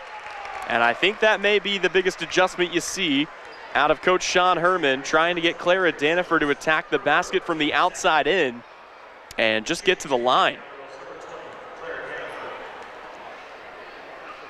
Danifer's first free throw here will crawl through. Added benefit to doing that if you're Abilene. We've talked about the short rotation for Chapman. That is the 3rd foul on Kira Jones. She's been taken off the floor here. So no Kira Jones. Could lead to even more for Danifer down the stretch. We'll see if they try to take advantage of that. They still trail here by 2, and an offensive foul is going to be called against the Lady Irish. And that's going against Avery Bear. For Bear, that is her second, but fouls really starting to become an issue here for Chapman. And a timeout's going to be called here by Michael Wallmeyer. He wants to talk it over. It's a 30-second timeout, so we will keep it right here. And remind you that coverage of tonight's game is brought to you by M&M Tire and Auto, minor and major repairs. See M&M Tire and Auto in Abilene, now hiring auto technicians. Tonight's game also brought to you by USD 473 Chapman Schools, our host for the night, and always so gracious to let us come out and do these games. And great to be bringing you coverage of high school basketball here on a Tuesday evening. Again, the final game of the 2023 calendar year for both of these teams, for all 4 of these teams. Again, this is a doubleheader. We'll have coverage of the boys' game coming at you about 10 minutes after the conclusion of the girls' game. But here it's 23-21. Chapman holding the lead, Abilene holding the basketball, and the Lady Irish dialing up the full court press. Easily broken here by Hannah Walter. 5 points for Walter in the first half. Cowgirls looking to tie this back up here. Majority of their recent points have come from the free throw line. Matter of fact, they have just 1 field goal in the last 7 minutes of game time. Trying to lob that underneath into triple coverage. They find Danifer, but Danifer travels with the basketball before she can be fouled. So still trying to force it in underneath to Clara Danifer. She's been the consistent presence underneath for this Abilene team, and boy, they got it to her, but with that many white jerseys around her, may have just panicked and shuffled her feet. Irish back the other way. Freeze an aggressive drive to the rack. Count the basket and the foul. Alyssa Freeze going to have a chance to complete the 3-point play. You heard from Coach Herman. Freeze, an aggressive competitor. And Alyssa Freeze, don't you forget it, a state champion on the track side of things. Has been for each of the last 2 years and drills the free throw there. She's a competitor and one of the best in the area at any level. Fearless play there, has Chapman ahead, 26-21. Abilene back to work here now on their offensive end. They'll kick this into the corner. That's Hentz. Hentz dumps it off down low. Powell shot is up. It's around and it's in. Count the bucket, and another and one opportunity for Callie Powell. If Callie Powell spends any more time at the free throw line tonight, I'm pretty sure Chapman's going to have to, by law, charge her rent. Free throw is on the way, and it is good for Callie Powell, who's already got 5 free throw makes tonight in 6 attempts. Ava Locke speeding up the floor, back off to Bear, snaps on a crossover, puts up a floater, no good. Offensive rebound is pulled down, and a foul's going to be called. So going to the free throw line here should be Hallie Johnson, a 5'6" freshman. Got a couple of younger players getting some time here with a couple of players in foul trouble. And the first free throw for Hallie Johnson is good. We've seen Johnson in this game. We've also seen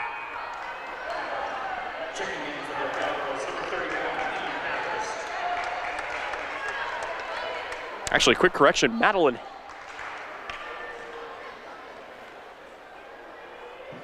Second free throw on the way is also good. A player I don't have on my roster there with the 2 free throws, but either way we play on. 28-24, Chapman leads it. Abilene once again on the basketball. They've got it in the hands of Sammy Stout. Stout working on it right to left. Cross-court pass into the corner. Finds the hands. Once again a Powell, and Abilene going to throw it away here. It's the 3rd turnover of the half.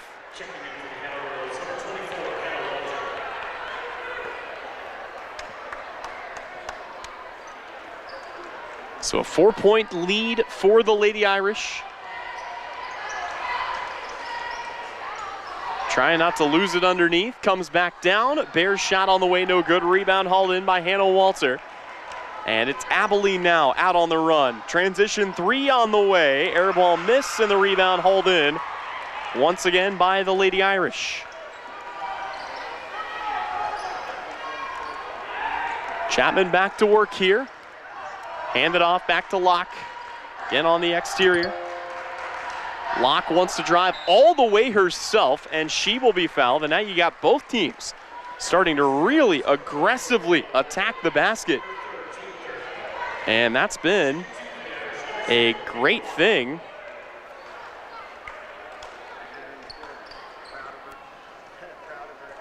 As she goes to the line, and her first free throw is up and in.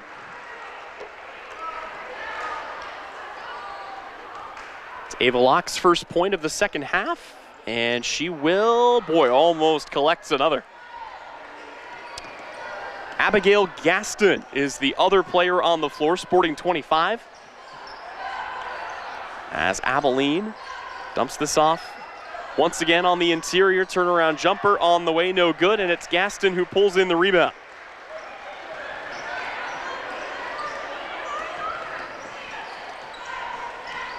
Ball comes underneath, that's Freeze again. She'll pull it out. Drives baseline, shut down in a double team. Back out to Locke, fires a 3. Off the window, no good, and the rebound hauled in by Abilene. Cowgirls back the other way here. Again, they still trail by 5. Needing a bucket, needing a run here. It's been a while since Abilene put back-to-back shots together. It's going to be poked away. Good aggressive defense by Gaston. Kick in the corner, dump it off underneath. That's the matchup they want. 1-on-1, and another lay-in for Clara Danifer. That is her 5th field goal make of the night. And Danifer all of a sudden leads all scorers with 12 points. 29-26, back down to a 1-possession game. Ava Locke top of the key, 2:23 remaining here in the second quarter. Back on the inside, big Euro step and a lay-in for Avery Bear. Chapman continuing to spread it out here. And we've got a whistle and a foul as Alyssa Freeze picks up her first.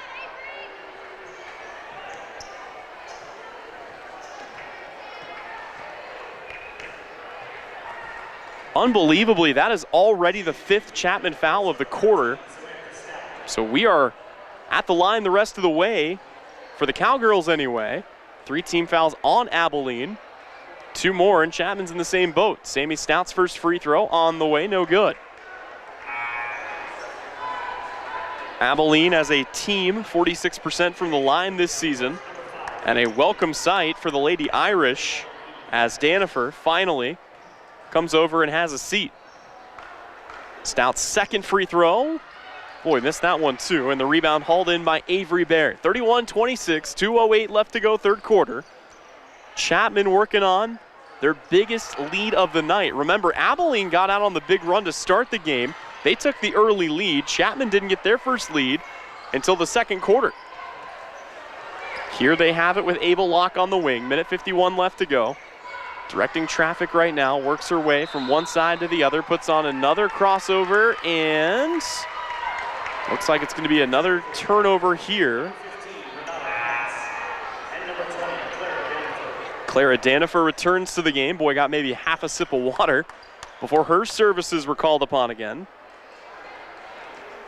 One stat we don't have tracked, but I would imagine minutes for Clara Danifer got to be awfully high this season.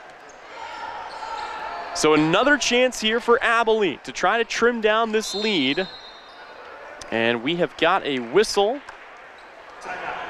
And a timeout called here by Abilene. It's a full timeout, so we will take it as well. Back with more when we return. It's the Salina Regional Orthopedic and Sports Medicine Game of the Week, and it's brought to you by Kirsten Ross at rosshouses.com.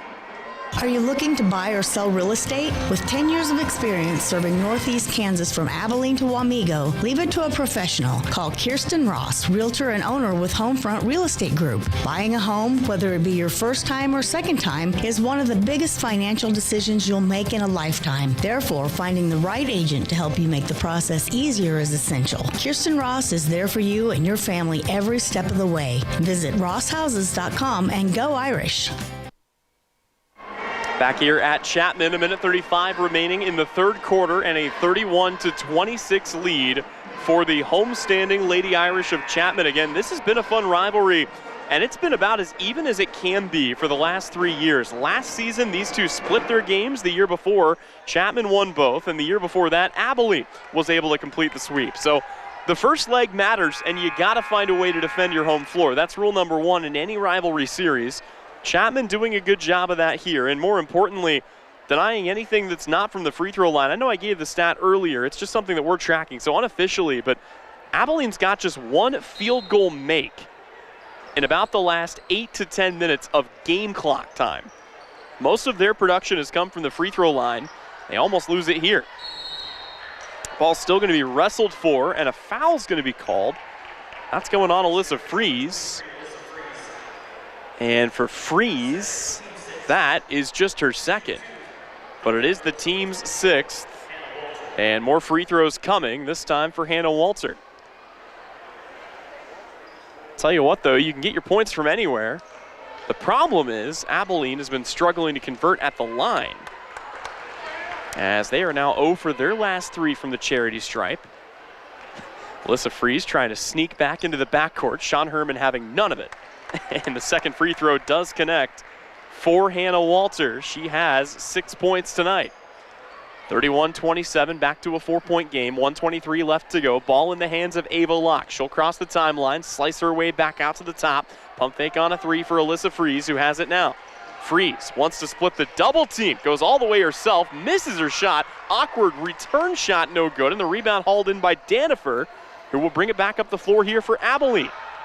See if Abilene can get a bucket from the floor here as they dump it off underneath. This is Danifer at the free throw line, back to the basket. Took a big run up there, aggressive Euro step, but the rebound hauled in off the miss by Avery Bear. Wants to throw it up the floor and unable to save it. You like the vision there for Alyssa Freeze, who pops up again with a big smile on her face, trying to throw that off of an Abilene Cowgirl, and just unable to do so. I will say, turnovers for both teams have been cut down considerably. 12 for Chapman in the first half, 10 for Abilene in the first half. Both teams only 3 turnovers so far here in the third quarter, and we're inside the final minute. Ball comes in here to Hentz. Hentz lost it, back out, long 2 flies. That'll fall for Callie Powell, who has become the go-to scorer for Abilene here in the second half. She's got 1 point shy of Danifer. Those two are the only ones who have hit a shot from the floor. 21 seconds remaining here in the third quarter. Ball back in the hands of Avery Bear. Bear wants to get her way to the baseline. Picks up a double team. Kicks back out to Locke. Locke fires a 3. That's off the mark. And the rebound hauled in by Abilene. Cowgirls have to get the ball across the floor quickly here. Time down to 6. They didn't get a shot off at the end of the first quarter. They will try to lob this underneath. That's Danifer who goes up and scores.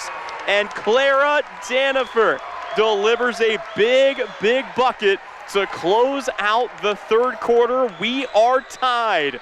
Fourth and final when we return. Don't go anywhere. You won't want to miss it. It's the Salina Regional Orthopedic and Sports Medicine Game of the Week. The winter season may be here, but paintball fun is still waiting for you at Elite Sports. Elite Sports Paintball Complex, located 5 miles south of Salina, is open for special winter hours. Get the group together and visit Elite Sports on Saturdays and Sundays this winter from 11 until 4. Elite Sports features low-impact paintballs for the beginners or little ones, so everyone can have more fun. Visit them online at salinapaintballcomplex.com. Elite Sports Paintball Complex, open and waiting for you this weekend. The Ram Black Friday sales event is your chance to save big all month long. Hi, this is Dane at Marshall Motors in Salina. Get 10% off MSRP on 23 Ram 1500 models. That's a discount of up to $13,000 off. On the heavier side, get up to $15,000 off a 23 Ram 2500. Shop everything Ram and find your new truck at the Black Friday sales event at Marshall Motors in Salina and online at marshallmotor.com. This is Eagle Radio Basketball Game of the Week, presented by Salina Regional Orthopedic and Sports Medicine. Well, a huge bucket by Clara Danifer closed the gap all the way down. It's a brand new ball game, 8 minutes on the clock, and here we go. 31-31 our score. Abilene with the momentum. They've got the basketball. Great atmosphere on hand here between two heated rivals. It's the Battle of Dickinson County. Here's a dump off underneath. It's out of bounds, but it's last touched by Chapman. Still doing a good job of denying the interior passes. And again, the adjustment you saw Abilene make, they said, okay, you want to take that away inside. They've been doing a good job of getting the ball to their posts and the high paint and letting them take aggressive lanes to the rack and get to the free throw line. That is how Callie Powell and Clara Danifer have made a lot of their hay. Here, Danifer comes up pleading, thinking she had a foul call. There's nothing there. And the Lady Irish going to lob a baseball pass down the floor. They'll stop and reset here, though, with Avery Bear. Again, tie game, 30 seconds gone, fourth quarter. Heated rivalry between these two. Alyssa Freeze takes a touch right now at the top of the key. Freeze in between the circles, wants to get inside, kicks this off into the corner. Pass deflected, finds Kira Jones on the wing. She will fire away. It's an air ball miss.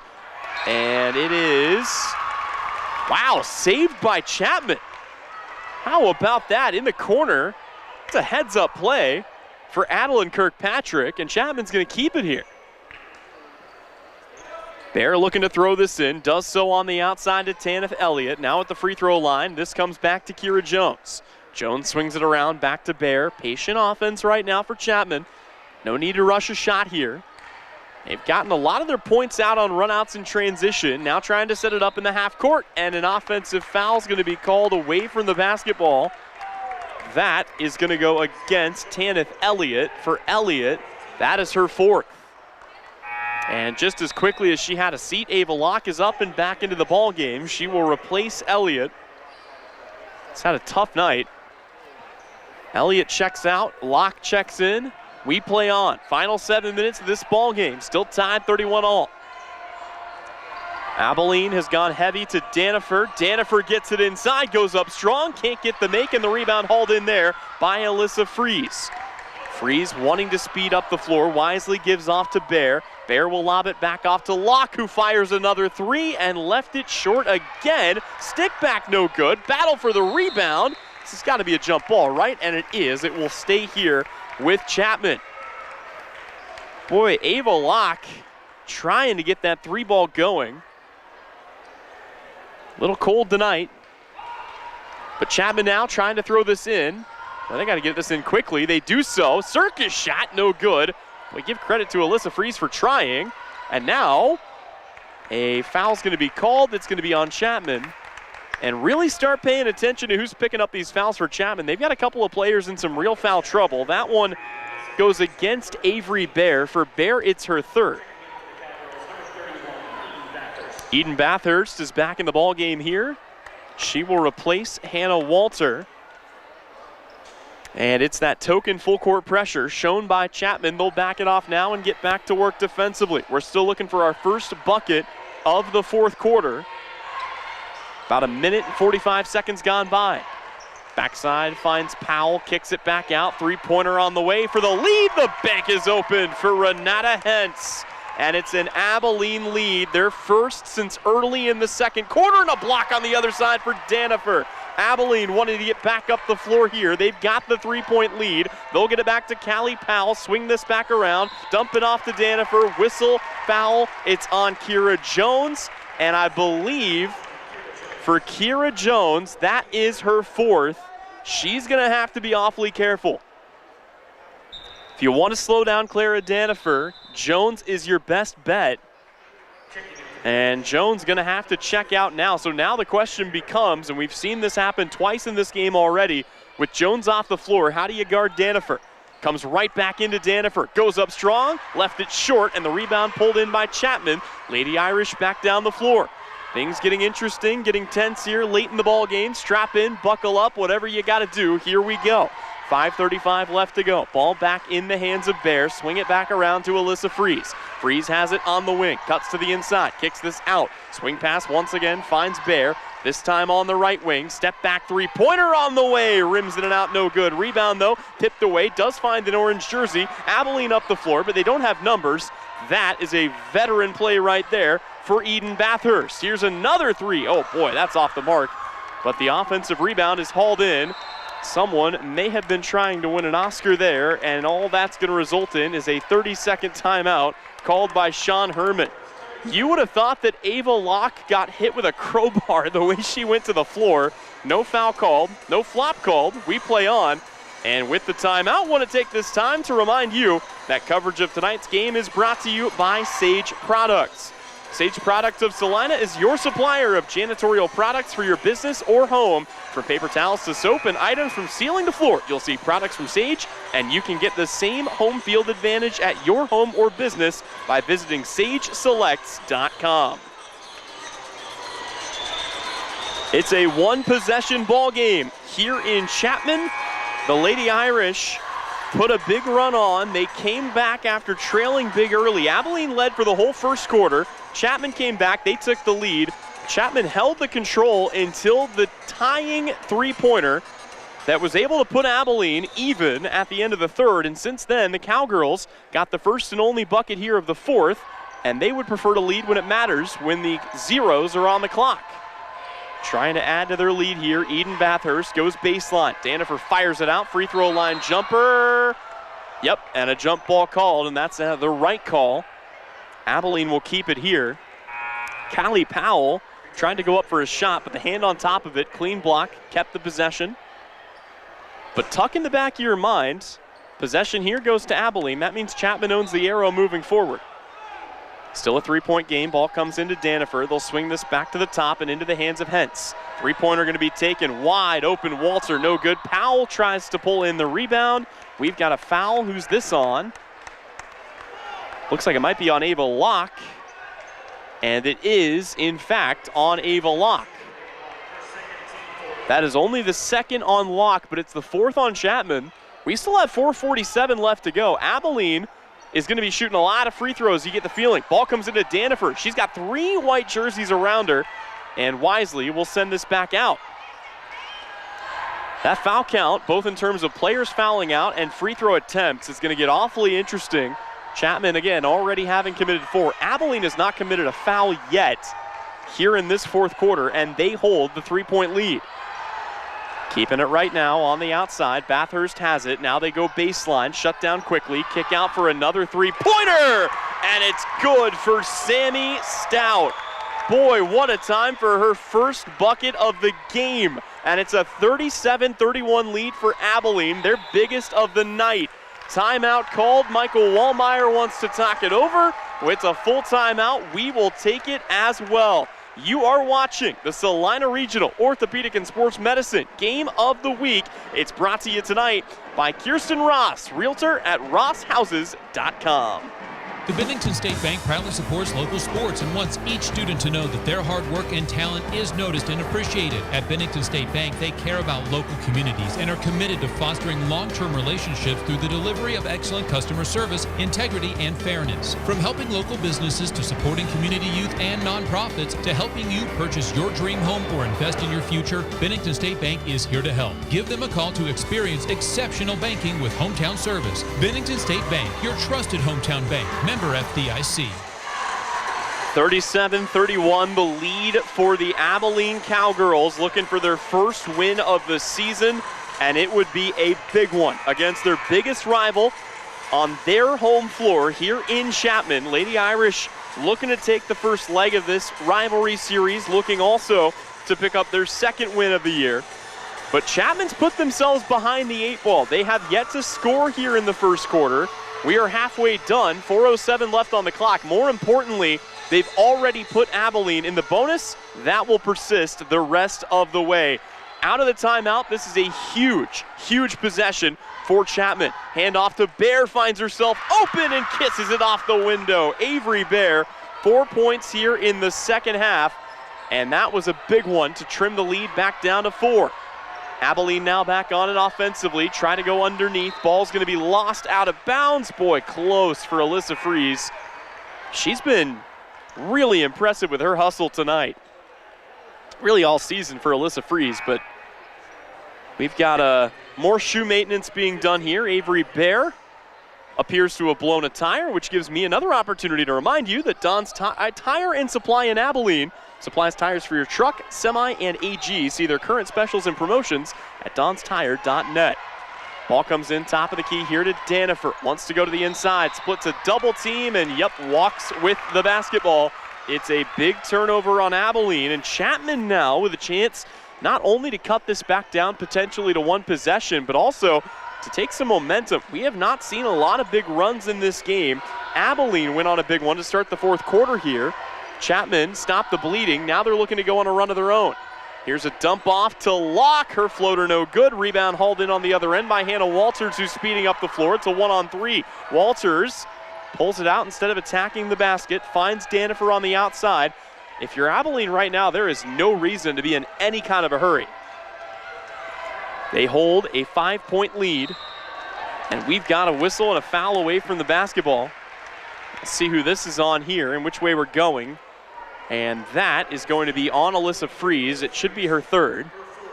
It is her 4th. But more importantly, Callie Powell, who already has 5 makes from the line, is back at the stripe again, and she gets the first one.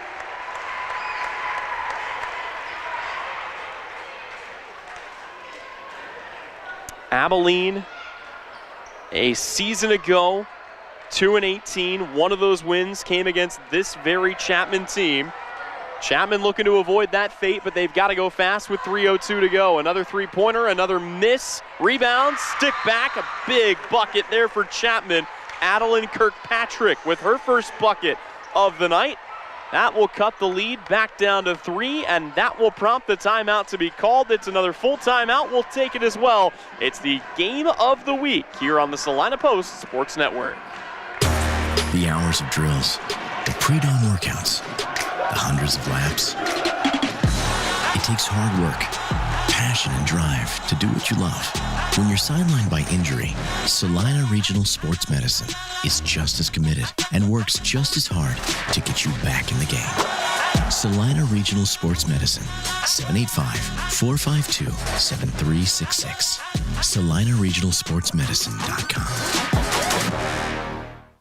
2:56 remaining in a 38-35 ball game. It's coming down to the wire, and it's been a fun one. Don't forget, Clara Danifer knocked down a shot that tied us up at 31 apiece. That was going into the fourth quarter. From there, it was a 7-0 run for Abilene that put them up 38-31, and since then, all the points have belonged to the Lady Irish. They're looking to make a run of their own here.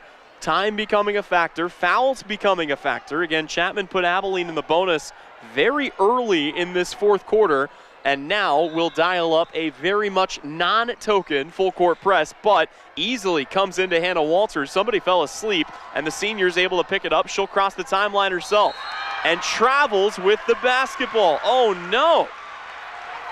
Abilene's going to give this up. Boy, Alyssa Fries sprinting in. She wanted the basketball, ready to get this game back underway. Fierce competitor, 2:49 left to go. Here we go. Chapman with the ball in the hands of Avery Bear on the outside. Gets it now in the high post to the ever-reliable Kira Jones. They'll switch it back, finds Fries.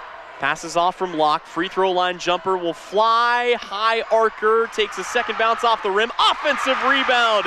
And a stick back is in. It's Adeline Kirkpatrick. Her only 2 buckets of the night. The last 2 Chapman buckets. And she has single-handedly cut this down to 1. 38-37. Now Abilene may be in a bit of a hurry. They're only up by 1. They cannot afford another turnover here. 5 turnovers, dump off underneath. Good shot, no good for Callie Powell. She gets her own rebound. It's a jump ball. The arrow points Irish. That is a huge defensive stop for Chapman here, and you see Avery Bear, only a sophomore, but telling everybody, hey, settle down, we're good. Trying to get her team under control and ready to go. They trail this by just 1. And another timeout is called. It is by Chapman. They want to talk about this next play. It's a big one. And it is, in fact, a full timeout. So once again, we will take it as well. Back with more after the break. It's the Salina Regional Orthopedic and Sports Medicine Game of the Week. Experience a stress-free grocery shopping environment at AC Westside Market in Abilene. Owners Chris and Amanda West invite you to see the latest changes and updates with more on the way. AC Market is open for you on Christmas Eve and closed on Christmas Day. Here's to you this holiday season from AC West Market in Abilene. Back here at Chapman, Tyler Henry alongside you. Abilene up 38-37. And it's been a nail-biter, regardless of who you support. Again, you look at how we got here. It was a 9-7 lead for Abilene at the end of the first quarter. Their biggest lead early on came when they went up 9-3. Chapman, though, came back, took the lead, did not look like they were going to surrender it. They led 18-17 at the half. They went up big, but a late run closed out by a big Danifer bucket, tied us at 31 apiece going into the third quarter, and since then, 2 big runs. A 7-0 run to put Abilene up 38-31, and currently a 6-0 run for Chapman to cut the lead back down to 1. 38-37, Chapman trails with the basketball. Avery Bear on it. Final 2 minutes, here we go. Bear looks to dump this off, gets it to Kira Jones in the high post. Kira Jones, turnaround jumper on the way. It is good, and Chapman has restored the lead, 39-38. Abilene in need of an answer. It's been a whole lot of Callie Powell and a whole lot of Clara Danifer here in the second half. They've got it now, top of the key. Callie Powell from the free throw line, hands off to Sammy Stout. She'll try a long 2-pointer. That's no good. Danifer, though, there for the offensive rebound and gets the stick back. Clara Danifer returns the lead to Abilene with 1:16 remaining. We're in for a fight to the finish. Avery Bear back on it here for Chapman. Once again, they go to Kira Jones. Jones will turn around, clean as ever on the shot, no good. A rebound fought for. It's going to bounce off of Callie Powell, and I'm not sure what Powell's doing there. It clearly went off her arm. She didn't try to grab it on the way out, and Chapman saves the possession with 1:03 to go. Again, the Lady Irish do trail, and boy, it's going to be stolen away, and now Clara Danifer's in a foot race. She's got size, but she's also got speed, and she palms the basketball. Oh no, it's going to be a carry on Clara Danifer. It's the 6th turnover of the second half for Abilene, and a baseball pass is going to find Kira Jones as we're inside the final minute. Chapman still needs a bucket themselves. They trail 40-39, 50 seconds remaining. A whistle, a foul. It's just the first team foul on Abilene here in the quarter, but it is the 4th foul on Hannah Walter. Really the only Abilene starter in foul trouble. And now I think we have an issue with the clock. They're trying to straighten this out.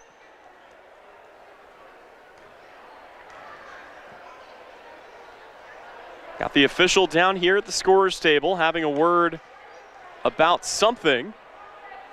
And I think it might have something to do with the foul count. I did not think that Hannah Walter had 4 fouls. And I think that's the conversation. I don't think it was a clock issue. I think they're trying to straighten out how many fouls Hannah Walter has. Chapman student section and fans using this opportunity to get a little loud here. Coach Herman not overly enthused by whatever's going on, and now Referee will walk over, have a very brief word with Michael Wallmeyer, and we play on. Not seeing any change on the scoreboard, so it looks like Walter is going to hold on to that 4th foul. Chapman gets the ball into Ava Locke, and here we go. Lady Irish down by 1 with the basketball. 45 seconds remaining. Locke on the ball here. Hands it off on the outside in between the circles. Once again to Avery Bear. Wouldn't imagine that Chapman would go for the last shot here. They almost lose the basketball. It's saved by Locke. Or rather, saved by Jones out to Locke. Here's a deep three-pointer. Does not go. Boy, that one from the parking lot, but another offensive board. Chapman somehow hangs on to it. 21 seconds to go. You wonder how many opportunities they're going to get. And a bump foul is going to be called as Alyssa Fries tried to go to the baseline. She was denied. The foul goes on Sammy Stout. It's still just the 2nd team foul, but it's the 4th on Stout. So now you've got 2 Abilene starters at risk of fouling out here, and a timeout's going to be called, and we will keep it right here. 15.5 seconds remaining in a 1-point game, and 2 offensive rebounds, possibly saving the game and the opportunity to come back and win it for the Chapman Lady Irish. But let's not forget, Chapman, they looked dead in the water. It was a 7-0 Abilene run. They took a 7-point lead. Chapman currently on a 6-0 run, and everything came to a screeching halt for both teams. A lot of free throws for Abilene. They've taken full advantage of the foul count. They've put themselves in a position to win it. They need one more big stop. Meanwhile, for Chapman, they need one more big shot. And it all comes down to this. You love the energy in the building here tonight. And the Chapman faithful hoping they're going to have something big to celebrate in game 1 of our doubleheader. Really quickly, your 5 on the floor for Chapman right now. It's Alyssa Fries, Ava Locke, Kira Jones, Avery Bear, and Adeline Kirkpatrick. For Abilene, Sammy Stout, Callie Powell, Hannah Walter, Renata Hentz, and Clara Danifer. 2 Cowgirls on the floor with 4 fouls, 15.5 seconds left. Chapman's got to get this in. They turn it over. Biggest turnover of the day. Now, if you're Chapman, you got to foul, and they will foul Sammy Stout. But that is the biggest turnover of the night as they throw away the inbound. And Abilene with a chance not to ice it, but potentially to go up by 3 here if they can. Sammy Stout at the line. Still looking for her first free throw make of the season, but it is a small sample size. Came in tonight 0 for 2. And I believe she's 0 for 2 tonight as well. So 0 for 4, but a senior guard. Chance for a couple of big makes here. Her first is on the way, and it is good. Sammy Stout makes it a 2-point game, trying to extend it to 3. And force Chapman into a shot from beyond the perimeter for the tie. Second free throw for Stout. That crawls out, no good. Chapman's got to go fast. Final 10 seconds. That's a heads-up play right there. That's the second time tonight that Avery Bear has made a very calm, composed decision. She's only a sophomore. She plays, she's one of the starters. She plays like a team captain. It's a full timeout. But instead of rushing, instead of forcing something, instead of waiting for an official to get an earshot of Michael Wallmeyer, understands the situation and says, timeout. Let's take a second and talk this over. Earlier, she was the one looking at all her teammates motioning, hey, calm down, we're okay. And that helped spur on the run. Well, you love the leadership and the way that Avery Bear has just taken this game into her hands. This does not look like a battle of teams that come in with the records that they have. We knew we were going to be in for a good one tonight, but I'll tell you what, bright futures ahead this season, hopefully, for both of these teams. And one of them is going to have to walk out of here with a loss tonight, which is a shame. It's been a phenomenal game and a great start to our doubleheader here on a Tuesday evening. 8.5 seconds left on the clock. Chapman with the ball. Here's the other wrinkle, though, that calling timeout does throw in here. They've got to get the ball in bounds, which sounds simple, but they threw the ball away the last time that they had a chance to get it in a very similar situation. That led to a made free throw, and now it's a 2-point game. 8.5 seconds, all that remains. Abilene looking for one more turnover, a chance to ice this game at the line. Chapman looking for a big bucket. See who they turn to if they can get it in. It will be Avery Bear to throw it in. Does so to Ava Locke. Time down to 7, down to 6. Locke is tripped. And depending on who the foul is, we may be losing a Cowgirl here. And yeah, that's on Hannah Walter. That is her 5th, and she is done. So Walter checks out. Eden Bathurst checks in.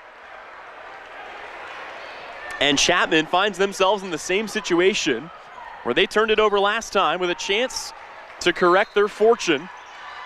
Got to get it in here, though. Time down to 6.2. They will dump it off. Left alone underneath. It's a huge bucket for the tie. Adeline Kirkpatrick evens it up. We are going to overtime. 41-41 after 32 minutes. Not enough to settle this one. And we will sort it out on the other side of the break. Bonus basketball here on our Game of the Week. Again, brought to you tonight by Kirsten Ross, Realtor at rosshomes.com. Winter travel can be... The Ram Black Friday sales event is your chance to save big all month long. Hi, this is Dane at Marshall Motors in Salina. Get 10% off MSRP on 23 Ram 1500 models. That's a discount of up to $13,000 off. On the heavier side, get up to $15,000 off a 23 Ram 2500. Shop everything Ram and find your new truck at the Black Friday sales event at Marshall Motors in Salina and online at marshallmotor.com. The winter season may be here, but paintball fun is still waiting for you at Elite Sports. Elite Sports Paintball Complex, located 5 miles south of Salina, is open for special winter hours. Get the group together and visit Elite Sports on Saturdays and Sundays this winter from 11 until 4. Elite Sports features low-impact paintballs for the beginners or little ones, so everyone can have more fun. Visit them online at salinapaintballcomplex.com. Elite Sports Paintball Complex, open and waiting for you this weekend. This is Eagle Radio Basketball Game of the Week, presented by Salina Regional Orthopedic and Sports Medicine. Adeline Kirkpatrick has 6 points tonight. All of them came in the fourth quarter. All of them were critical, and the last one sent this game to overtime. 20's in the jump circle. We're underway, and a nifty play here by Abilene. Almost nets them a bucket. Might still do so. Big contact and a whistle and a foul is going to be called on Tanith Elliott, and if that is on Elliott, that might be her 5th.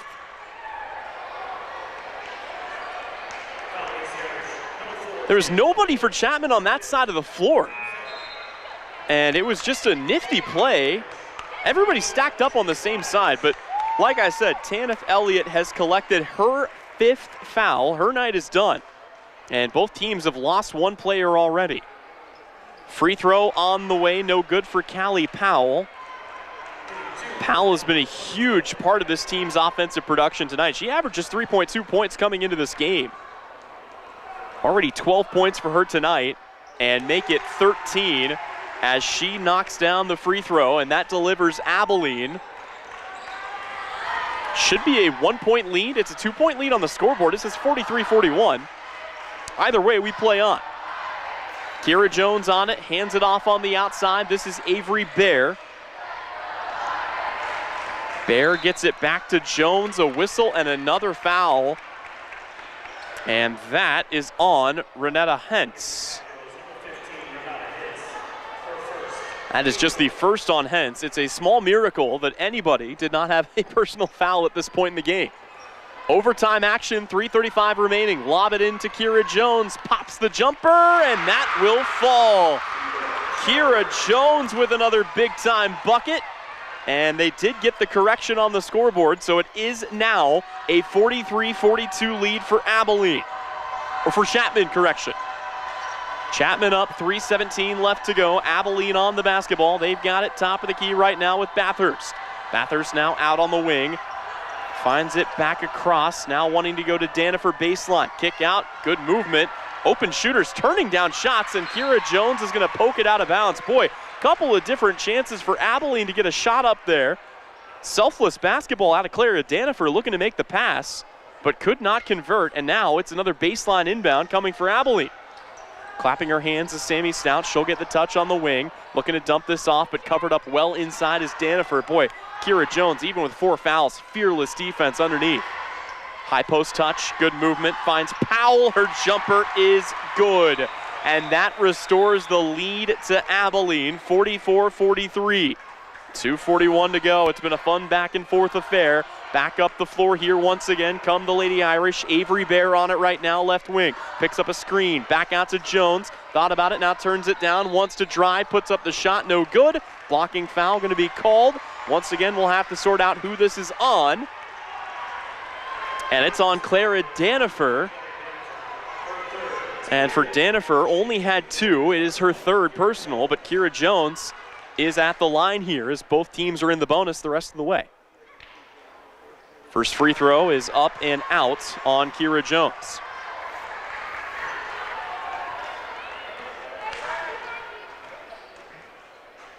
Second free throw for Jones is good, and we are tied. 44 all, 2:25 remaining here. Abilene back to work with the ball. Callie Powell swings it around back to Sammy Stout. Stout looking to pick up a screen. Now goes across and into the hands of Bathurst. Now back in the corner, this finds Hentz. Good movement here, good dump off underneath. Powell, a pump fake, leaves her shot short, gets it back. Good block there, now a contest. This should be a possession arrow. And it is, and the arrow points Chapman. Boy, good recovery that time after the miss by Hentz. And the full court press going to be dialed up here, and Chapman does not have the numbers, but they will succeed in getting it in, and they do so to Jay Rogers. Rogers speeding down the floor here, final 2 minutes of overtime, tie game 44-44. Ava lock on it in between the circles at the edge of the Chapman logo, back off to Kira Jones. Jones picked up by Danifer on the outside. Once again, they'll get it back off to Bear on the right wing. Chapman taking their time, being patient, understanding the situation, looking for the bucket. Screen picked up, Bear goes back to the screener. Tough underneath layup, no good. Danifer's got the rebound, and the Cowgirls want to slow the pace down here. That's a wise decision. Chapman got back quickly. Danifer's got it back out on the wing. They'll get it back to her here, left alone, fires it back into the hands of Hentz. Now recollects with 1:24 left to go. And now it's Abilene's turn to kind of feel it out and try to shake this defense loose. Sammy Stout, pump fake, baseline, thought about it, turned it down. Now back again to Bathurst, and a timeout's going to be called. And yeah, I think that's the right call. Abilene wants to take a moment and talk it over. There was a lot of passing going on, but there was not a lot of movement on that play. Everybody kind of picked a station and sat there. And Chapman said, okay, well, if you want to make playing defense that easy, we'll take that. But you wonder what Abilene might draw up here. And more importantly, at this point in the game, you have to ask yourself, do you try to get it to Clara Danifer when everybody in this building thinks that's where the ball is going? Or do you use Danifer as a decoy and try to set somebody else up? I'm not saying you get too cute here, but Callie Powell has been excellent so far tonight, not only at scoring buckets, but at getting herself to the free throw line. You give her a chance with a little head of steam, you might just find a way to break this deficit. Meanwhile, if you're Chapman, you gotta be thinking, this is going to Danifer. You cover up Powell if you can, but keeping Danifer off the block has been instrumental to the Lady Irish success tonight. And with 1:09 remaining in a tied overtime period, they have a tall task trying to keep Abilene off the board and then come back down and get a bucket themselves. Student section going to get into this, crowd getting into this. Again, the atmosphere here at Chapman has been electric, and here we go. Renetta Hentz looking to throw this in. Will do so to Sammy Stout. Stout immediately double team, gets it back out to Hentz. Contact there, no whistle. We play on. Final minute of overtime now. Hentz on it, top of the key. Time becoming a factor, but still a tie ball game. Drive on the baseline. They find Powell. Powell kicks this back out. More movement. Still no shot. Trying to go underneath, and it's slapped out of bounds. Great defense. Kira Jones has just been so good tonight about not letting Clara Danifer get the ball. Doesn't matter how much movement there's been, she is stuck to her like glue. Abilene, almost threw that away. They do get it back into Bathurst. Bathurst once again to Hentz. 45 seconds left to go. Time still wasting here in overtime. 44-44, Sammy Stout on it, right wing. And a whistle and a foul is going to be called on Avery Bear. See how many that is on Bear here, but it is going to put Sammy Stout at the free throw line regardless. For Bear, that is her third. Again, each side has suffered a casualty here. Hannah Walter out with 5 fouls. Tanith Elliott has done the same for Chapman. And the first free throw crawls out on Sammy Stout. Stout hit the big one that gave Abilene the lead back late in the fourth quarter. Rather gave them a 2-point lead. Her second free throw will crawl through. And here we go. Chapman with the basketball, now down by 1. 35 seconds remaining in overtime. Ava Locke on it, back around to Avery Bear. Adeline Kirkpatrick hit the big shot. Here's a dump off underneath. They find her again, but she can't finish it this time around. It's poked out of bounds. It stays with Chapman. They tried to go right back to the Adeline Kirkpatrick well. Timeout called here by Chapman. The Lady Irish want to talk it over. That almost worked to perfection. She was able to get it, just leaning a little bit too far and unable in one swift motion to catch and go back up and shoot. And now, if you'll recall back to the fourth quarter, this is the same exact situation that Chapman found themselves in. They called timeout, they set up a play, they could not get the ball in bounds. It was stolen away. There was a foul, a Sammy Stout free throw, and then the big bucket by Kirkpatrick to tie it up. Kirkpatrick only a sophomore, but again, she has played in some huge minutes here tonight. Averages 5 points a game. Tonight she has 6, but one of those buckets is the only reason we're still playing right now.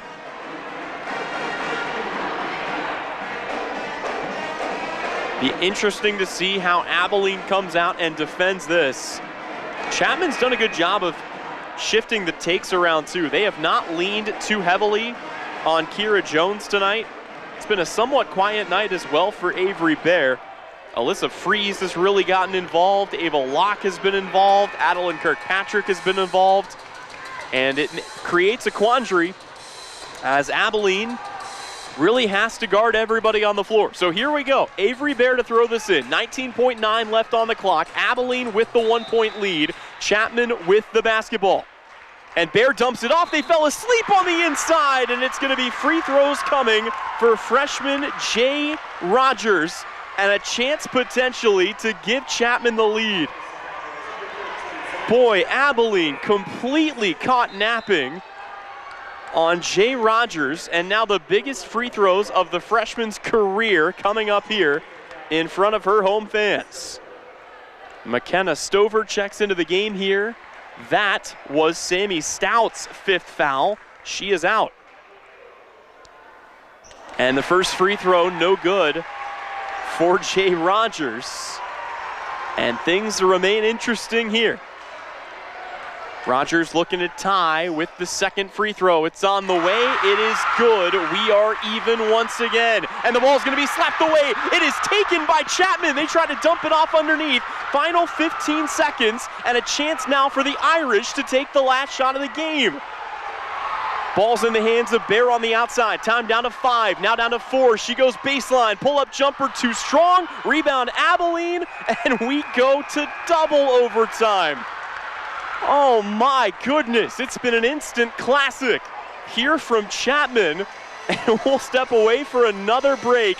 Double OT when we return, 45-45. It's the Salina Post Game of the Week.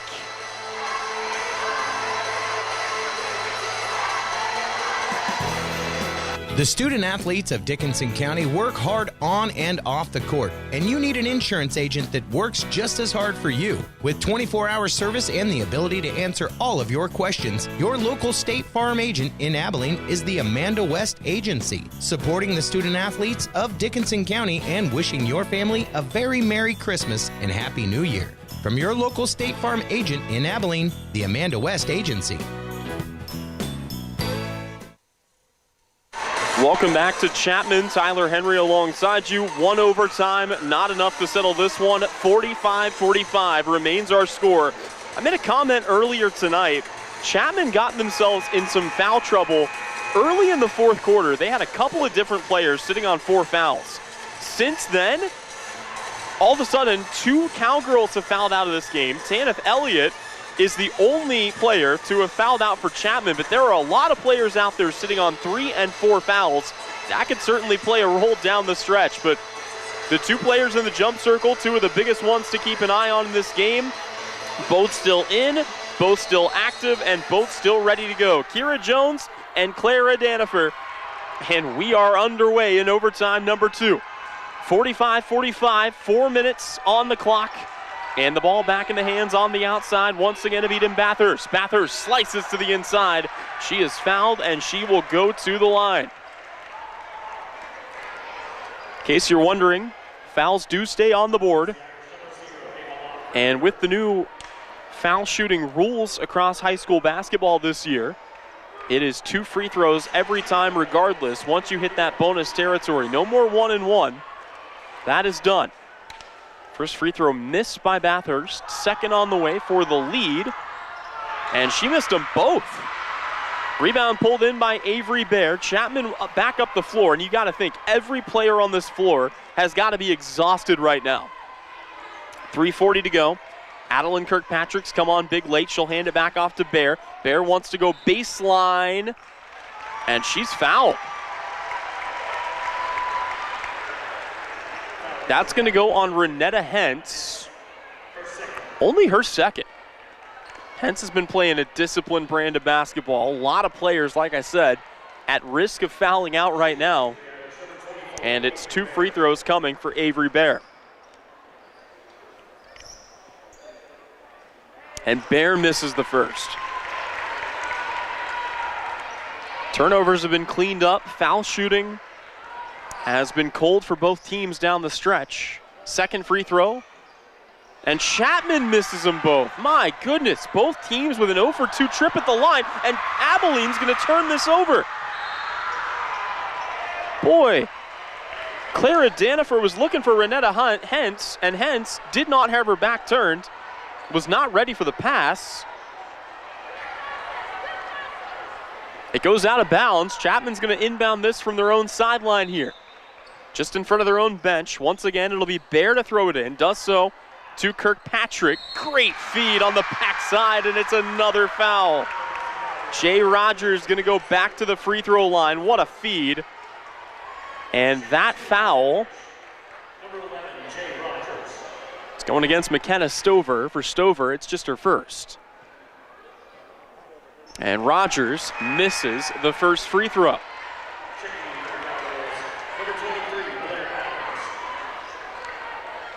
Two teams 0 for 5 from the stripe in double OT. And make it now 1 for 6. It's a 1-point Chapman lead. 3:20 remaining in double overtime. Abilene with the basketball. That the first points, but we're still in the first minute. Contact underneath, no whistle, we play on. Swing it back around to Hentz. Top of the key, now into the corner. This finds Adams. Back again to Hentz. Abilene staying patient. Not trying to force feed it down low anymore, or perhaps trying to use the motion here to get somebody open underneath. Ball comes back into the corner, once again to Adams. Shut down quickly. Good defense here by Chapman across the board. Here's a ball into the paint, kick back out, three-pointer flies. It's an air ball miss, and the rebound hauled in here by Jay Rogers. Rogers only a freshman, playing some huge minutes here in overtime. She'll get a touch here on the outside. 2:35 remaining now, still in double OT. 1-point lead for Chapman with the basketball. Baer back on it here, looking to pick up a screen. Curls back off the other side. Working through it here, now back off into the hands of Kira Jones. Jones again, a drive, a layup, and a 3-point lead for Chapman. Another huge bucket for Kira Jones. Has got the Lady Irish up by 3. And a travel on Abilene is going to give it right back to the Irish. I said if one of these teams could find a way to clean up the turnovers, that could be the difference. And so far, that has been the difference. In the second half and overtime, 8 turnovers on Abilene, only 4 on Chapman, and the Lady Irish lead by 3 on the scoreboard. Full timeout, we'll take it as well. Back in 30 here on the Salina Regional Orthopedic and Sports Medicine Game of the Week. The holiday holiday season is here, and West Country Mart in Abilene is eager to help you with your holiday meal and party prep. From appetizer and snack trays to the entire meal, we have a wide selection of holiday items that is sure to make you the host with the most. West Country Mart is also stocked up and ready to serve you with a full-service butcher in our meat department with holiday hams, rib roasts, turkey, and more. West Country Mart in Abilene, open on Christmas Eve from 6 a.m. to 6 p.m. and closed on Christmas Day. We are your little holiday secret. Well, the Dickinson County Showdown is brought to you tonight on the Salina Post with live audio and video courtesy of Kirsten Ross, realtor at rosshouses.com. If you showed up in person, if you tuned in online, you are getting your money's worth. A double overtime game between two heated rivals who split the series a season ago. The bragging rights on the line. A big win to close out the calendar year on the line. And right now, all 10 players on the floor putting it all on the line with 2:08 remaining. Chapman, following the turnover, has the basketball. They have the three-point lead, and they've got a chance to make this a two-possession game. It has not been a two-possession game since about 3 minutes to go in the fourth quarter. Since then, this game has been played within 3 points, and here we go. Chapman in no hurry, no need to be. Three-pointer from Ava Locke from the parking lot is good. It's a 6-point lead for Chapman. Ava Locke, are you kidding me? And with 1:43 to go, Abilene has got to settle back in and get a bucket. Underneath, Danifer left alone, misses the bunny. Oh boy, Kira Jones backed off of her not to commit the 5th foul. And now Chapman can put the car in neutral. Abilene's got a foul here, you would think. Would imagine we're just going to see Chapman play keep away here. Again, they lead by 6. Coach Herman frantically motioning for his players to come out and I think right now just try to go for the turnover, but yeah, it's just a little guard weave right now. Locke takes a Euro step, draws contact underneath. Callie Powell is going to be the one to commit the foul here. But Ava Locke has been trying to knock down that shot all night. And when it mattered most, absolutely buried it. And with a free throw here, can make it a 3-possession game. Ice in her veins. The junior sinks it. That might have just done it.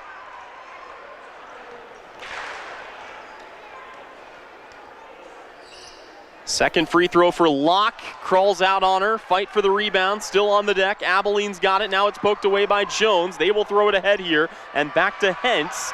Got to get a shot quickly here. We're inside the final minute. And they trail by 8.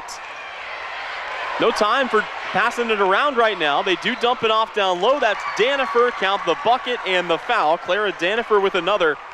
But you have to wonder if it's too little too late. And by the way, that's the first bucket in either overtime for Clara Danifer. The job that Chapman has done defensively on her has been nothing short of commendable tonight. Danifer's free throw on the way. She gets it. And that cuts it back down to 4. 52-48. Chapman, final minute here, looking to get the ball across the timeline. Got to avoid the 10-second call. Nifty behind the back dribble. Avery Bears got it. Now they hand it off to freshman Jay Rogers. A foul is committed, and Rogers is going back to the free throw line. First foul of the night on the Abilene offender, and again, it's Jay Rogers at the line. And Rogers sinks the first free throw.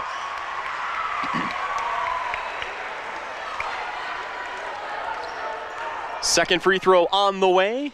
Rims in and out, no good. Fight for the rebound, and another possession arrow, and it points Chapman. Boy, it's come up all Irish here in overtime number 2. Again, it was 45-45 after the first overtime period, and since then, Chapman has slammed the accelerator. They'll get it in at the top to Kira Jones. No rush, no need to force a shot up here. Ava Locke still on it, final 30 seconds. Again, her team ahead by 5. Ball's going to be poked out of bounds here. Abilene, it seems, not wanting to foul, or at least not wanting to foul yet, but again, time is a factor here. They will get it in here once again to Kira Jones. She'll hand it off back to Rogers near the timeline. And a foul is going to be called, I believe, on Danifer. And it is, in fact, on Danifer. And that will send Jay Rogers back to the free throw line. The freshman has spent a lot of time here in overtime. And she's warming up. Missed her first two, then went 1 for 2, then 1 for 2, and starts here 1 for 1. Her second free throw is clean as ever. Puts it back to a 3-possession game, and that ought to do it. Final 15 seconds here. Abilene perhaps looking for one final bucket to maybe trim down the deficit. But this is going to go down as a double overtime victory for the Fighting Irish.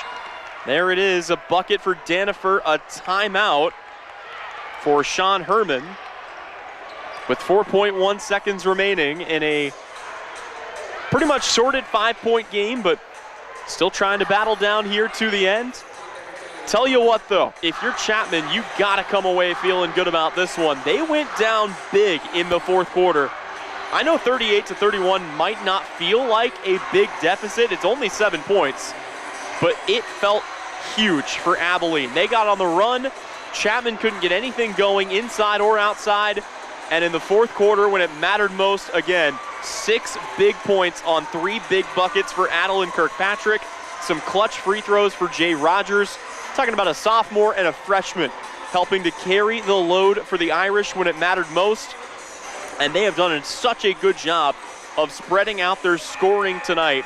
7 different members of the Lady Irish in scoring. Only 4 Cowgirls in the scoring column tonight.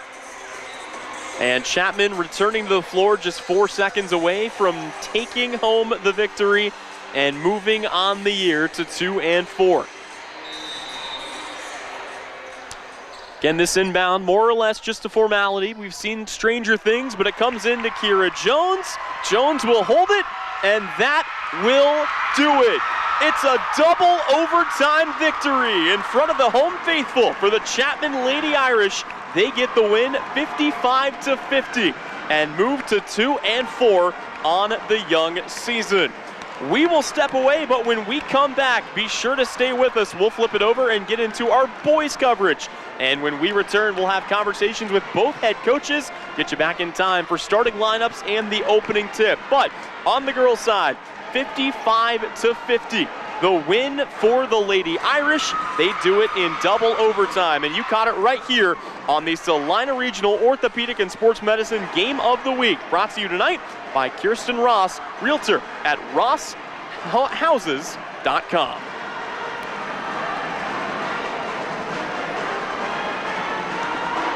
The holiday season is here, and West Country Mart in Abilene is eager to help you with your holiday meal and party prep. From appetizer and snack trays to the entire meal, we have a wide selection of holiday items that is sure to make you the host with the most. West Country Mart is also stocked up and ready to serve you with a full-service butcher in our meat department with holiday hams, rib roasts, turkey, and more. West Country Mart in Abilene, open on Christmas Eve from 6 a.m. to 6 p.m. and closed on Christmas Day. We are your little holiday secret.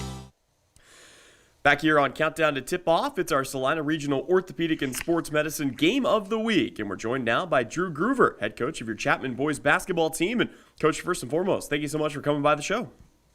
You bet. Thanks for having us, or having me, and thanks for covering our game tonight. Absolutely. Well, and, taking a look at the season so far, you guys are off to a 3-2 start. Overall, what would you say has been the best thing that you've seen out of your team here in the 2023 calendar year? Well, I think, our guys have been, playing very hard. I think defensively we're taking steps in the right direction. We've really been kind of preaching to our guys that for us to have a chance to win and compete in our league and in the games we play is we gotta defend better and rebound. It starts on the defensive end with defense and rebounding.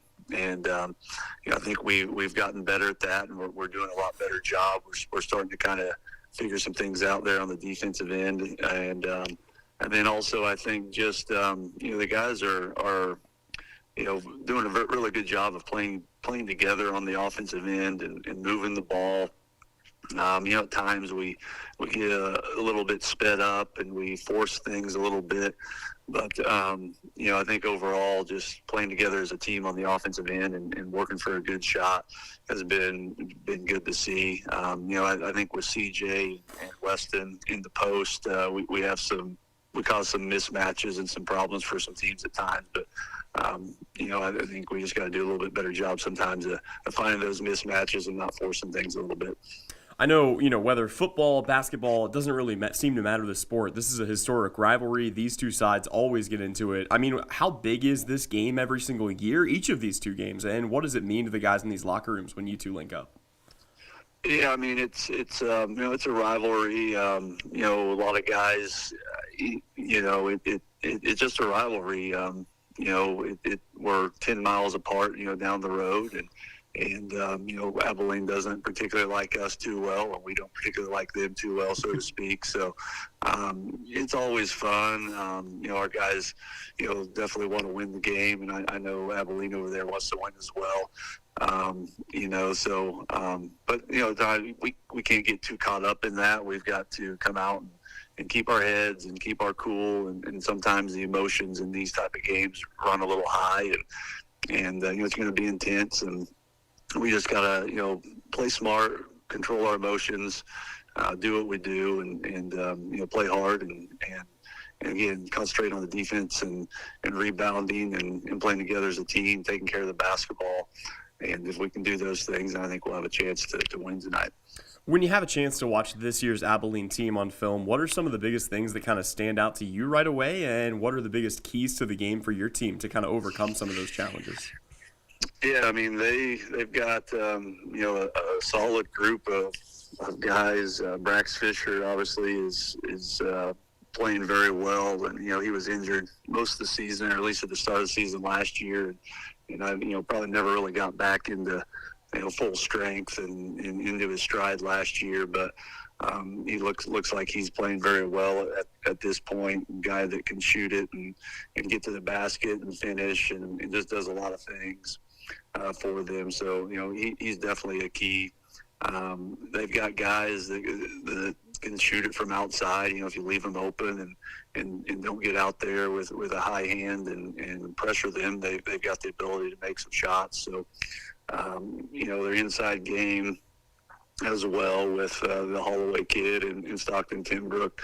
Those are guys on the inside that can do some things as well. So they play hard, they're scrappy.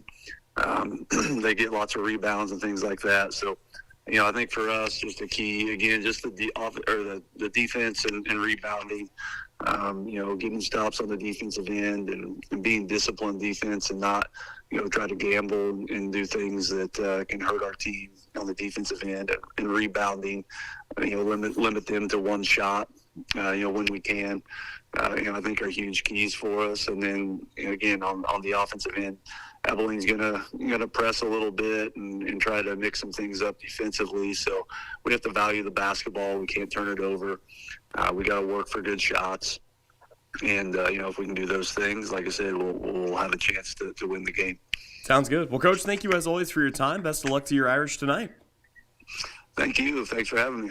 All right. Once again, that was Drew Groover, head coach of your Chapman boys basketball team. We'll step away, but when we come back, countdown to tip-off rolls on right here on the Salina Regional Orthopedic and Sports Medicine Game of the Week. Experience a stress-free grocery shopping environment at AC Westside Market in Abilene. Owners Chris and Amanda West invite you to see the latest changes and updates with more on the way. AC Market is open for you on Christmas Eve and closed on Christmas Day. Here's to you this holiday season from AC West Market in Abilene. Welcome back here on Countdown to Tip-Off. It's our Salina Regional Orthopedic and Sports Medicine Game of the Week. And we're joined now by Eric Grafey, head coach of your Abilene boys basketball team. And Coach, first and foremost, thank you so much for coming on the pregame show today. Oh, thanks for asking me, Tyler. So before we get too far into this matchup, I know it's a question that I asked you about a week ago. And, for the people who didn't have a chance to read the preview article, perhaps, what has been the best thing you've seen out of your team throughout this 5-0 run? Well, the fact that a lot of guys are involved, Tyler, you know what I mean? It bodes well for a long season and those kind of dog days of late February. So we've had as many as 8 guys that have been really, it's not just depth. I mean, they're really good. It's like 8 starters. And so when we sub, we don't have to make adjustments about what we can't do. I mean, it's just, the thing just keeps rolling. So I'm real pleased that all the 8 of those guys, and maybe even more, have embraced that. They've been good teammates to one another, and it's working great so far. I know that when you have the kinds of aspirations that this year's Abilene team does, obviously every game matters. But at the same time, when you have Chapman coming in here, a big rivalry game that I think a lot of people outside of Dickinson County don't fully understand, how big is this rivalry and how much does it mean to the guys in these locker rooms? Well, it means a lot. It sounds cliche, because you hear people speak about rivalries, and particularly when they're geographically close. I mean, they all know one another. They've grown up with one another. They've played with one another in just about every sport that you can imagine. So, it does. And it's an old rivalry that's been going on for a long time. And, there's people that have people on both sides of it. So it's important. It really is. Chapman's a team that, look, I know year in and year out, you always get their best shot. But at the same time, it seems like they really have kind of improved here over these last couple of years. When you watch this year's Irish on film, what are some of the biggest things that stand out to you just about the way that they've gotten better? Well, those 2 guards are really, really good, Tyler. We knew, that Gruber was good. As a freshman, he was good. And Picking has worked so hard on his game, and he's such a dangerous shooter. Between the 2 of them, they really keep you honest and spread the floor. And then they got that big stud inside, Langbart, who is just a huge individual. And so, they got a real nice inside-outside approach to things, and everyone understands their role. Coach Gruber's done such a great job. It's the same 5 guys that started for him last year, essentially, and maybe they brought in Whitehair instead of Souther. I don't know how they're going to do that. C.J. Holm is a good slasher. I mean, it's a really good balance that they got. So it makes sense to me that they're having success this year, and at the same time, it concerns me. I mean, we need to make sure that they have our attention for sure. Well, and last thing for you here, Coach, and I know obviously, the improvement mindset never really stops throughout the season, but here in the final game of the 2023 calendar year, what are the biggest things you're looking to see from your guys, and what will be the keys to the game to pick up another big rivalry win over the Irish? Well, we just need to continue to execute better. Tyler, everyone wants to have their stuff working perfectly, but that's just not how it happens. Particularly, after 5 or 6 games, things aren't right. But you want to make sure that you're executing your stuff, which will set you up for later in the season when people see stuff on tape and all the counters and all that stuff. And sometimes it's difficult when you're winning. You think everything's fine, but it's not the case, so you got to keep looking at film and keep trying to get better and keep fine-tuning stuff. So that's what tomorrow night will be about for us. Absolutely. Well, Coach, thank you again for your time. Best of luck to your Cowboys tonight. Thanks, Tyler. I appreciate you covering us, man. Absolutely. Once again, that was Eric Grafey, head coach of your Abilene boys basketball team. We'll step away, but when we come back, it's starting lineups in the opening tip, so don't go anywhere. You're watching and listening to the Salina Regional Orthopedic and Sports Medicine Game of the Week.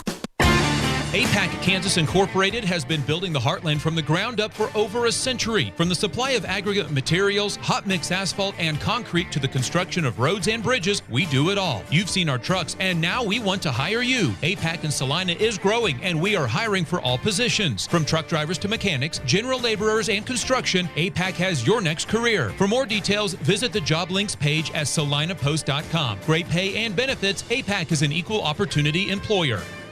When does normal acute pain become abnormal chronic pain? Chronic pain can be one of 2 types, nociceptive and neuropathic. Each type differs based on what causes it, what it feels like, and what treatments may relieve it. Neuropathic pain can often be managed by a therapy called neurostimulation or spinal cord stimulation. If you suffer from chronic pain, ask your primary care physician for a referral to the Salina Pain Clinic. Our pain specialists will discuss the right options to manage your pain. Online at salinapainclinic.org.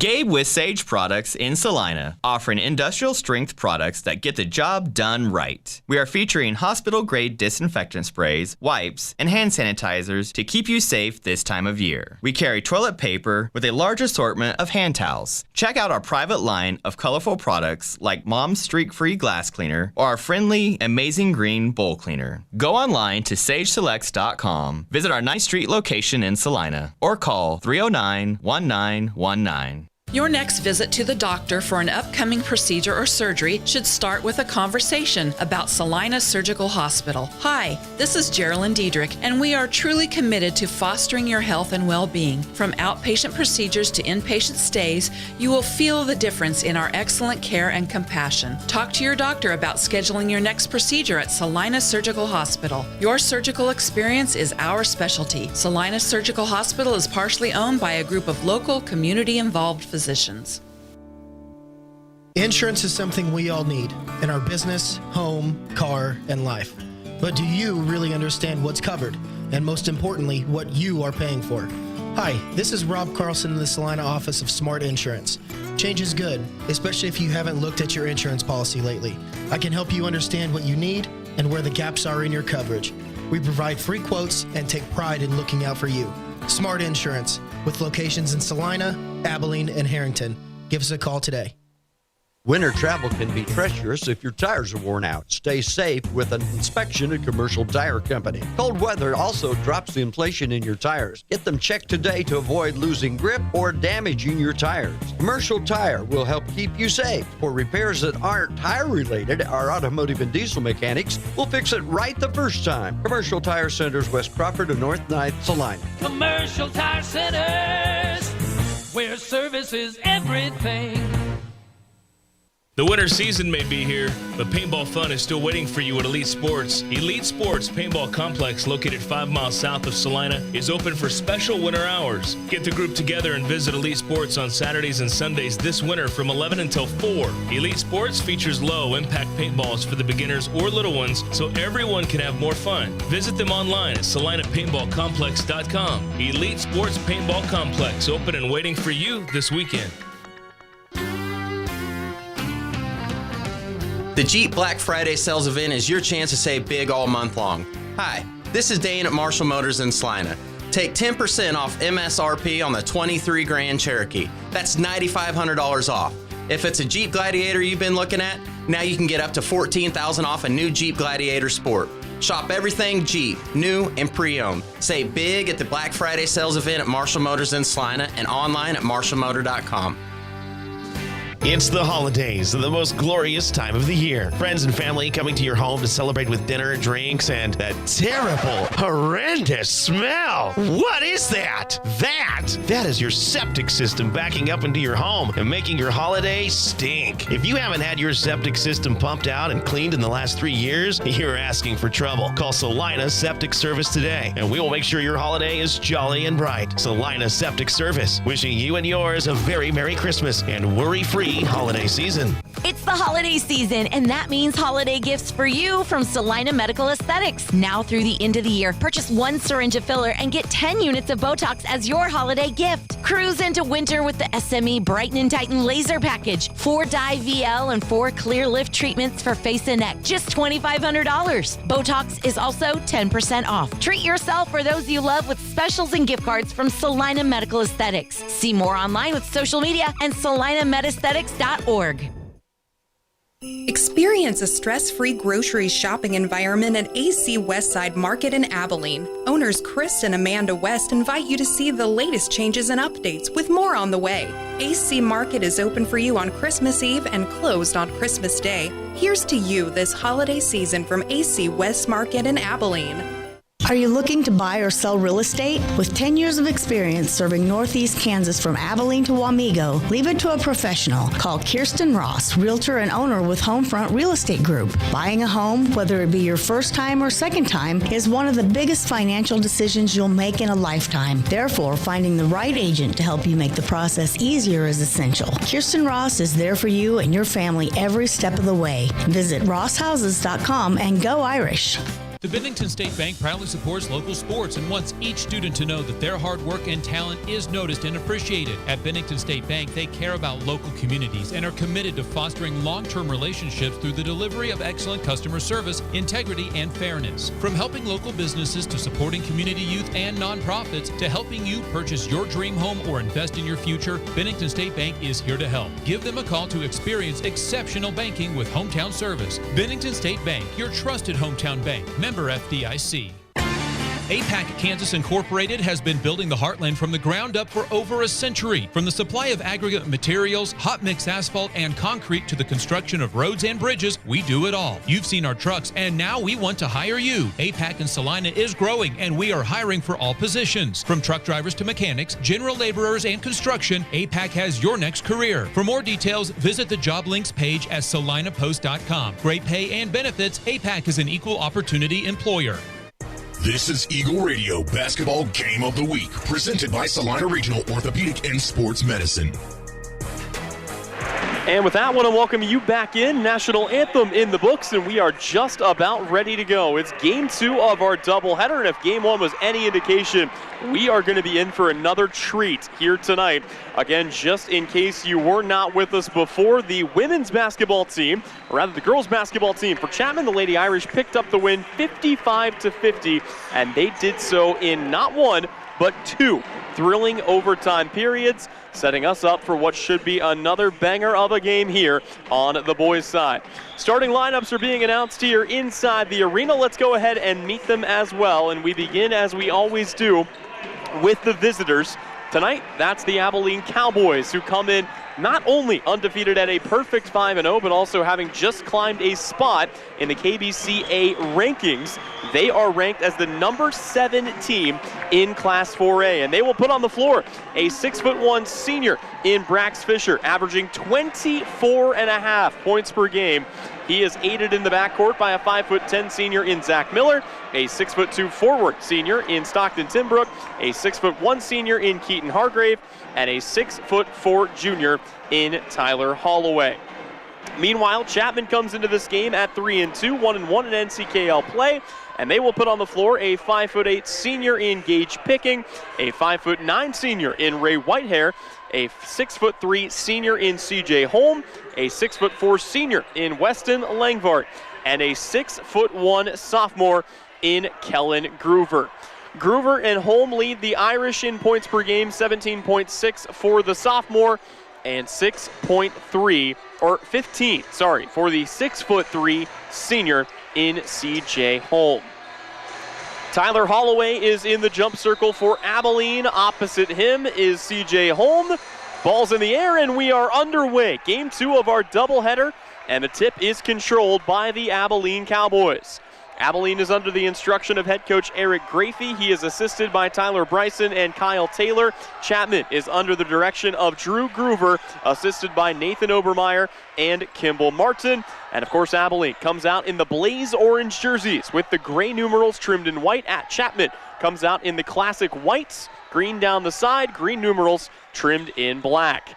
Trying to go inside, that'll be denied right out of the gate here as these two teams try to feel each other out early in this game, and it really has been Abilene who have dominated the recent series between these two. They've won all 20 games in the last 10 years. Chapman looking for a little revenge, some well overdue revenge it would seem, and this might be the team that has the best shot to give Abilene a big run here. Again, they come in 3-2 and riding the high of a couple of big wins, including one over Wamego, and it wasn't close. 54-37, the Irish got the victory in that one, that coming early last week. Here it's Brax Fisher on a drive. There's a kick out, and a 3 will fall. Zach Miller has got the Cowboys on the board with a 3-pointer to start the game. It's an early 3-0 lead here for visiting Abilene. First offensive possession here already. 2 minutes gone by in this game. And back into the hands here for Chapman of CJ Holm. Holm looking to dump this off underneath. He's got it to Langvart. Langvart kicks it out. Kellen Groover, fires a 3. Ball's deflected out of bounds. It will stay with the Irish.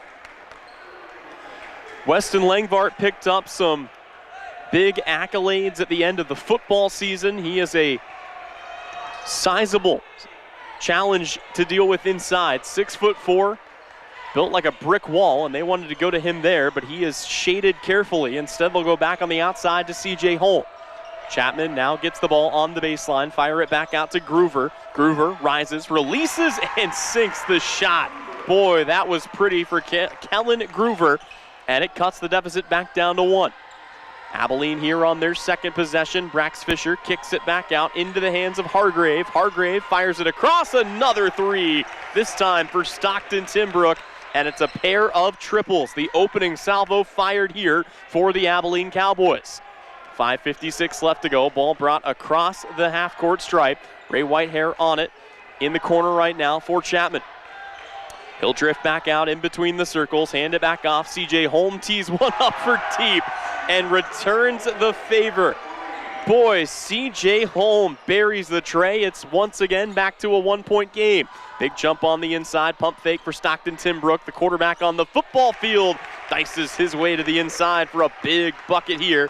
He averages almost 11 points a game, and a turnover is going to be forced here by Abilene.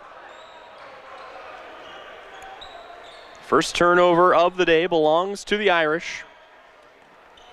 Again, they've had some big wins. It was a 3-game winning streak. They knocked off Bishop Ward, Rossville, and Wamego in short order, but fell to Marysville 52-45 in their most recent outing. Here's another 3-pointer.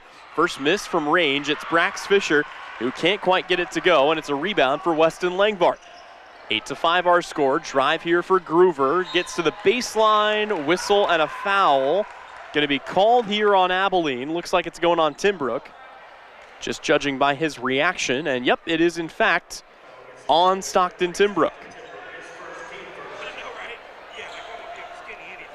Chapman quickly fires the ball in. They get it to Gage Picking. Picking will kick this back in the corner. That finds Langvart. Langvart now wants to drive baseline. Boy, goes up strong, but the shot no good, and Tyler Holloway is there to pull down the rebound. Holloway is going to have a tall task tonight, guarding Langvart on the inside. That'll be a fun battle to watch. Offensively, Abilene looking to continue to cruise. They get it inside. This is Holloway. Shakes, bakes. His shot too strong off back iron. Rebound is going to be deflected away, and it's going to be out of bounds. Last touch by Chapman. Gage Picking doing his best to try to sort that out, and just unable to keep it in play. 4:35 to go. Abilene with the 3-point lead and the basketball. They've got it with Holloway in the corner. Holloway again picked up by Langvart. Finds Timbrook on the baseline. Timbrook back off to Miller. Another 3. This one too strong, and the rebound hauled in by Kellen Groover. Groover will run the point on this play. 17.6 points per game. 5.5 rebounds. Almost 3 assists. Dumps it off underneath. C.J. Holm unable to connect, and after a fast, frantic, early section of this game with all the scoring, both teams have gone cold from the floor. Here's a kick out once again. That's Fisher. Slices to the inside, and Brax Fisher is on the board. His first bucket of the night. 3 different Cowboys in scoring here, as we're a little over halfway through the first half of the opening quarter. Groover speeding up the floor, drops it in. Count the bucket and the foul. My goodness, Kellen Groover puts up a circus shot, gets it to fall, heads to the line, and more importantly, will force a foul on Tyler Holloway. It's his first, as Abilene's going to make a 3-for-3 swap. For Chapman, Ray Whitehair is out. Ian Souther is in. Meanwhile, for Abilene, we've got a couple of new players. Ian Crump is into the ball game, as is Tegan Funston. Free throw up and good for Groover. And it's back to a 2-point game.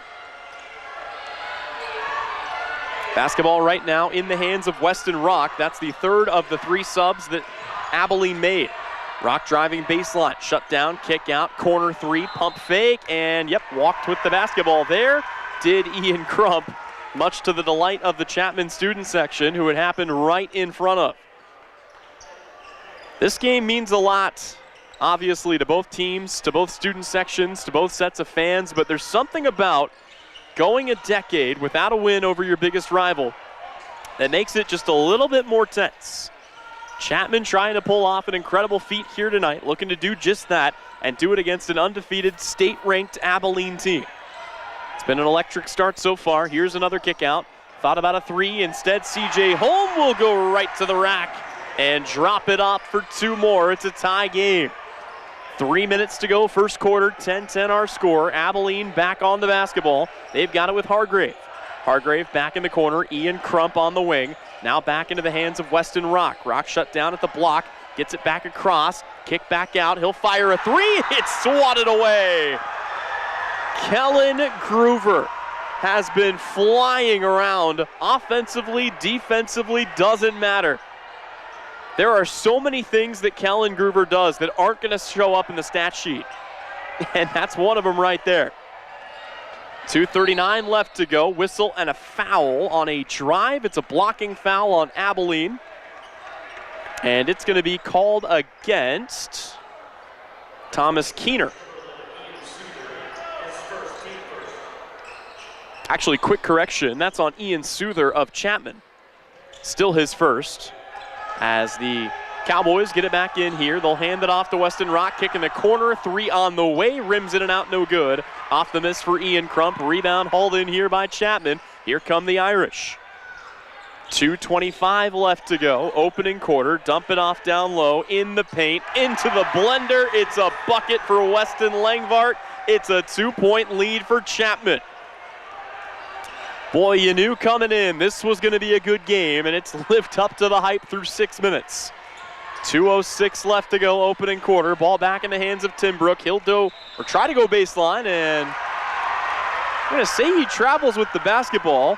Timbrook's not happy about it. I think I understand why, but either way, a timeout's going to be called. It's a 30-second timeout called by Eric Grafey. We'll keep it right here and remind you that coverage of tonight's game is brought to you by Smoky Valley Ag Services. Farm life is one of hard work, high risk, and great reward. That's why Smoky Valley Ag Services, your local Pioneer seed dealer, strives to enhance yield with customer experience through quality service, premium seed and crop protection products, and in-season agronomics. Let them help you put the best products to work. Chapman has been putting their best products to work. Weston Langvart with a huge bucket on the last possession. Kellen Groover with an and one before that. And it's led to a 2-point Chapman lead. Again, still really early in this game. 2 minutes remaining in the opening quarter. And already Abilene is showing full court press. Ball's deflected out. We'll see if they commit to it. Looks like it may be more token than anything. Just trying to perhaps force an early miscue. Chapman having absolutely none of it. Ball back in the hands of Ian Souther, the only sub to come off the bench so far for the Irish, who are a little short-staffed here. Really only 9 guys in there in total rotation. And a travel going to be called here on Chapman, who are in the re-gifting spirit a few weeks early. 3 total turnovers, 2 for Chapman, 1 for Abilene so far, approaching the close of the opening quarter. Ball back in the hands of Brax Fisher. Slow start for him, kicks it back out. He's just as good, though, at teeing up teammates as he is at getting buckets himself. Here's a three-pointer. That flies straight away range, no good for Timbrook. And the rebound hauled in here by the Irish. Chapman back up the floor once again. Ball in the hands of Kellen Groover. We know how dangerous he can be. He gets it off the picking. Air ball 3, no good. That'll get a rise out of the Abilene student section as Brax Fisher brings the ball back up the floor. He'll get it back off into the hands of Crump. Crump dumps it off. Pump fake. Had the defender jumping for joy. And Stockton Timbrook lays it in to tie this game up at 12 apiece. Already 7 points tonight for Stockton Timbrook. He leads all scorers through the first half so far. Ball taken in here by Groover. Wanting to push the tempo, but cannot hit the transition jumper, and the rebound's hauled in by Abilene. Now it's Abilene trying to push the other way. Groover somehow saves it in, but it finds Fisher. Fisher goes up. His shot around the rim, no good. Pops back out, and a foul's going to be called on the backside of this play. Boy, that was helter-skelter if ever I've seen it. Foul ultimately is going to go on C.J. Holm. It is just his first. And Tyler Holloway will return to the floor. Stockton Timbrook will take his first break of the evening. Abilene with an inbound play here in a tie ball game. They get it right into Holloway. Holloway right to the cup, left his shot short, and yeah, that's going to be a foul every day of the week. And C.J. Holm picks up his second very quickly. Boy, he had 0 fouls, and in a matter of about 5 seconds off the clock, he has 2 fouls. I think that's going to prompt Ray Whitehair to get up and check in at the next opportunity for him. He's got to be careful here. Might have been trying to win an Oscar and instead concedes a 3-pointer to Ian Crump. Chapman speeding back down the floor. Crump comes away with a steal. A bucket on one side, a takeaway on the other. Here come the Cowboys. Final 8 seconds of the opening quarter. Fisher, a kick out, a pump fake. Steps in for a free throw line jumper. Left it short. Rebound comes back down to Abilene. And it's a bucket at the horn for Tegan Funston. It's a 5-0 run to close out the quarter. It's Abilene ahead 17-12. You are watching and listening to coverage of the Dickinson County Showdown, and it's brought to you by Kirsten Ross, Realtor at RossHouses.com. The holiday season is here, and West Country Mart in Abilene is eager to help you with your holiday meal and party prep. From appetizer and snack trays to the entire meal, we have a wide selection of holiday items that is sure to make you the host with the most. West Country Mart is also stocked up and ready to serve you with a full-service butcher in our meat department with holiday hams, rib roasts, turkey, and more. West Country Mart in Abilene, open on Christmas Eve from 6 a.m. to 6 p.m. and closed on Christmas Day. We are your little holiday secret. 17-12, the lead for the Abilene Cowboys following a big 5-0 run. Tegan Funston got his first bucket of the night, as did Ian Crump. And already 5 Cowboys are in scoring as opposed to just 3 members of the Irish here. So Chapman, I talked about it. It's going to be a factor in this game, especially late. They've got the shorter rotation. They've only brought 1 player off the bench so far, and that's Ian Souther, who stands on the floor right now. Aside from that, 4 starters on the floor for Chapman. They've got the basketball down by 5 to start quarter number 2. It's Souther, and it's thrown away. Ray Whitehair trying to make an argument with the official, but there's none to be had, and Abilene takes over with all the momentum in the world. They might have lost a little bit of that momentum when it came to the quarter break. Both teams had a chance to catch their breath a little bit, but they can pick it right back up if they get a big bucket here. Ball comes on the outside. That's Tyler Holloway. He'll find Zach Miller, top of the key. 7:31 remaining in the quarter. Back in the hands once again of Hargrave. He'll drift back between the circles at the edge of the Chapman logo. Now back into the hands of Miller. Abilene content to take some time here, settle in, look for the shot they want. No reason to rush anything. Stockton Timbrook, the team's leading scorer tonight, somehow feeds that through double coverage. No idea how that didn't result in a turnover. Comes back out to Timbrook here. Abilene's wasted almost a full minute here on this possession. But again, they lead by 5. No sense of urgency for the Cowboys. Settling in, back to Holloway, top of the key. Now back to Fisher on the right wing. Chapman doing a good job of covering up the options. Certainly not giving up anything open, as Holloway now wants to go all the way to the cup himself. He draws a double team and travels with the basketball. That's going to be the second turnover on the day for the Cowboys. Getting some instruction there from Timbrook, the senior. And speaking of seniors, this team has got a whole lot of them. You look at the starting lineup, 4 seniors for Abilene. Brax Fisher, Zach Miller, Stockton Timbrook, Keaton Hargrave. This is a veteran-heavy team. You can say that of both teams. 4 senior starters, including the man on the ball right now, is, boy, we've got a lot of acting going on in this game on both sides. Here's a lob at the rim. It's no good, but the offensive rebound is going to be put back in by Keaton Hargrave. It's part of the rivalry, but you got to wonder how long the officials are going to let some of this go on underneath, as we've had players all over the deck for both teams. Once again, they'll go underneath. Will Chapman, tough shot underneath, no good, missed by Jed Moody, and the rebound is taken in here by the Cowboys. Back to Timbrook on the baseline, tries to go in the corner. It's slapped out of bounds by Ray Whitehair, but it will stay with Abilene here.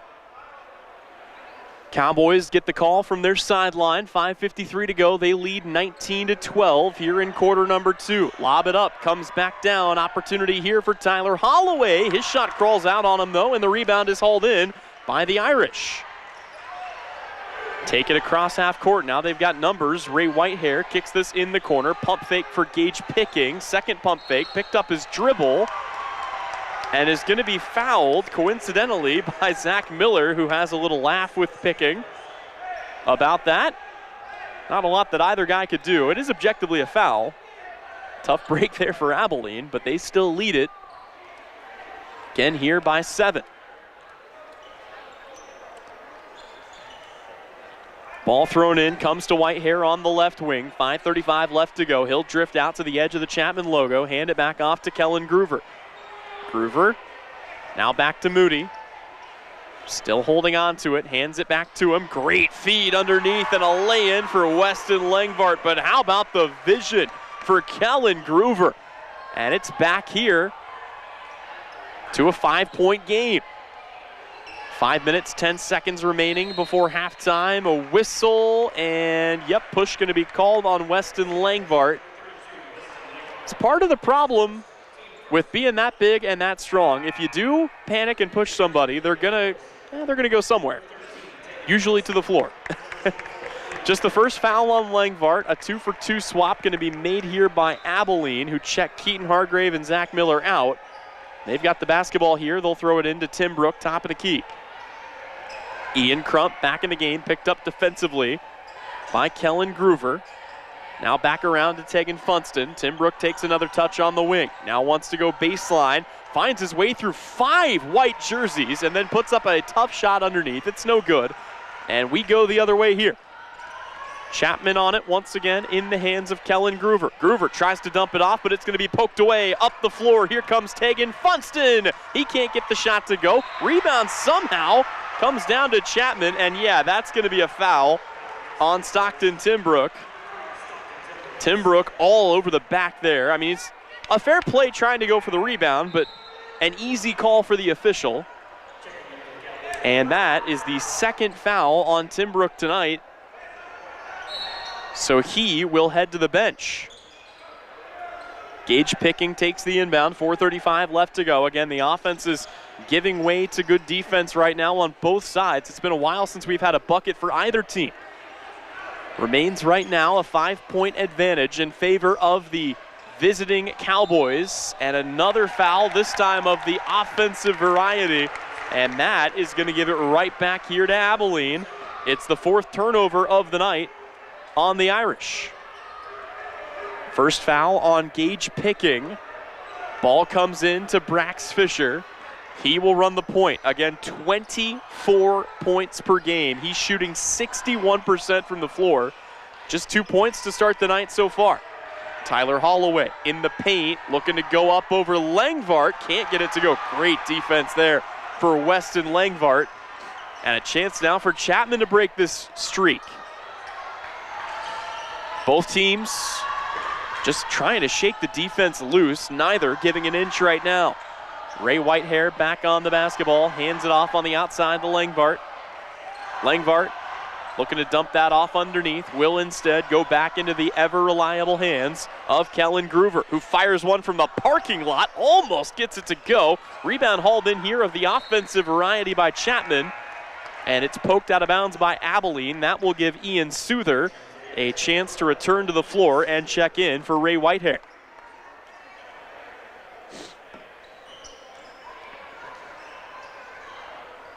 Still 19-14. We've been here for a while. Halfway through quarter number 2, a little over that. 3:25 remaining before the intermission. Ball comes in, high post touch, back to the original player who had it. Boy, they wanted to get that to Ian Souther underneath. And now Chapman is going to commit a foul. It's only their third. It is going to be the first personal on Jed Moody, the 6'1" junior. And it remains Abilene basketball. Abilene, once again, will run the point with Brax Fisher. You heard from Coach Grafey in the pregame. His guys playing unselfish basketball this year. No one player with more than 2.5 assists per game, but 4 different players averaging 2 assists per game or more.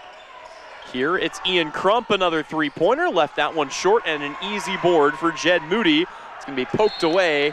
Pesky defense there by Crump after the miss. Way to follow his shot there, but it's all for naught. It will stay here with Chapman. Chapman returns a starter to the floor. CJ Holm is back in. He will replace Jed Moody, the junior. And now it's Chapman looking to get a little something going here in the final 3 minutes. It has been, again, a gritty, low-scoring game, but with spurts of offense, trading baskets back and forth. Swing pass on the right wing, back into the hands of C.J. Holm, now into the corner, finds Ian Souther. Souther, freshly off the bench, dumps it off down low. This is Langvart, goes up through Holloway, gets his own miss. Holloway this time pulls down the rebound, and Abilene with a chance to break the deficit themselves. Pump fake, baseline drive, trying to save it. Instead, they'll lose it. Chapman back up the floor here in a foot race. It's a 3-on-3. Gage Picking has it now, dumps it off. They're going to say deflected, I guess, or maybe his foot never left the floor. Either way, C.J. Holm misses the shot, and Abilene calls a timeout, wanting to talk this over. It's a 30-second timeout. We will keep it right here and remind you that coverage of tonight's game is brought to you by M&M Tire and Auto. Major and minor repairs. See what M&M Tire and Auto in Abilene can do for you. Now hiring auto technicians. 19-14, again, that's been our score for a while. I feel like a broken record saying that, but these are two offenses that we've really seen get it going. Again, you look at Abilene's production this season. They dropped 79 on Smoky Valley. They turned around and dropped 70 on Rock Creek, and then 63 on Augusta, 64 on southeast of Saline, and 54 on Concordia. Meanwhile, Chapman's gotten it going offensively this year. 51 and 45, the low water marks in their two losses, but 55, 62, and 45 in their wins. A program that has really dragged itself up by the bootstraps. 4-17 a season ago, 0-20 the year before that. One more win tonight, and they will have equaled their win total from a season ago, and it's not even January yet. Tyler Holloway on the basketball, back to Weston Rock. Rock wants to curl inside, runs into the brick wall, better known as Langvart, and cannot get the shot to go. Back up the floor here, Jed Moody once again, gets it back out on the outside to Groover. Groover will pull the ball out and look for the call, hands it back off to Picking. Swinging around here into the corner, now back to Langvart once again. Good movement, patient offense. Chapman just looking to get an uncontested shot. You got to credit Abilene for their defense tonight. And another contested deep three-pointer for Groover will not go. Another chance here for Abilene. Another deep three-pointer, responding in kind. It's also a miss, and the rebound comes down to Langvart. Boy, both teams just taking it from NBA range as we've got a triple team underneath and another miss. My goodness, all of a sudden, someone has welded the lid onto the top of both baskets, and neither team can make a bucket. We're inside the final minute here. I did not mark it down, but it's been several minutes, maybe upwards of 4 since we've had a bucket. And that will not help. A bad air ball there for Weston Rock. A fight for the ball on the floor and a jump ball. The possession arrow points Abilene. It's staying right here.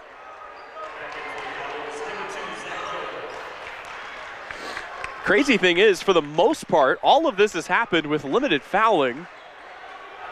3 fouls committed by Chapman this quarter, 2 committed by Abilene. Again, the Cowboys still lead it, 19-14 with the ball. They'll get this back in the corner. That's Fisher. Rise, release, and there you go. Brax Fisher, the team's leading scorer, will break the deadlock, and it's back to a 21-14 lead. Abilene up a touchdown and an extra point. Final 30 seconds. Chapman likely, I would imagine, going to hold for the final shot of the half if they can.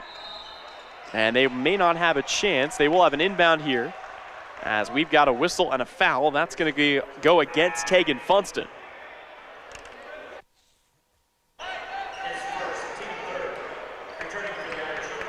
Chapman will check C.J. Holm back into the game. He will replace Jed Moody once again. And the Irish, they do get it in to Gage Picking. And a foul's going to be committed here. That's by Weston Rock. It's only the first on Rock. It's not a bad idea. You force Chapman now to throw another ball in. You give yourself a chance to steal it or at the very least create some chaos. If you're Abilene, you're just looking to not allow Chapman to get a good shot up here before halftime. Ball once again comes back in. Might have been a foul there. And Abilene's diving on the floor. They've got it. Funston goes up and lays it in.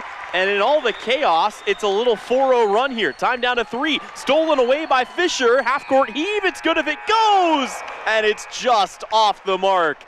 So Abilene will close out the half on a 4-0 run. They take a 23-14 lead into the intermission. We will step away, but when we come back, it's the halftime report. We'll take a look at first half stats. Also, get you a look at other scores happening on our Salina Surgical Hospital area scoreboard. All that and more is coming up on the halftime report. And again, coverage of tonight's game is brought to you by Realtor Kirsten Ross at rosshouses.com. The holiday season is here, and West Country Mart in Abilene is eager to help you with your holiday meal and party prep. From appetizer and snack trays to the entire meal, we have a wide selection of holiday items that is sure to make you the host with the most. West Country Mart is also stocked up and ready to serve you with a full-service butcher in our meat department with holiday hams, rib roasts, turkey, and more. West Country Mart in Abilene, open on Christmas Eve from 6 a.m. to 6 p.m. and closed on Christmas Day. We are your little holiday secret. The hours of drills, the pre-dawn workouts, the hundreds of laps. It takes hard work, passion, and drive to do what you love.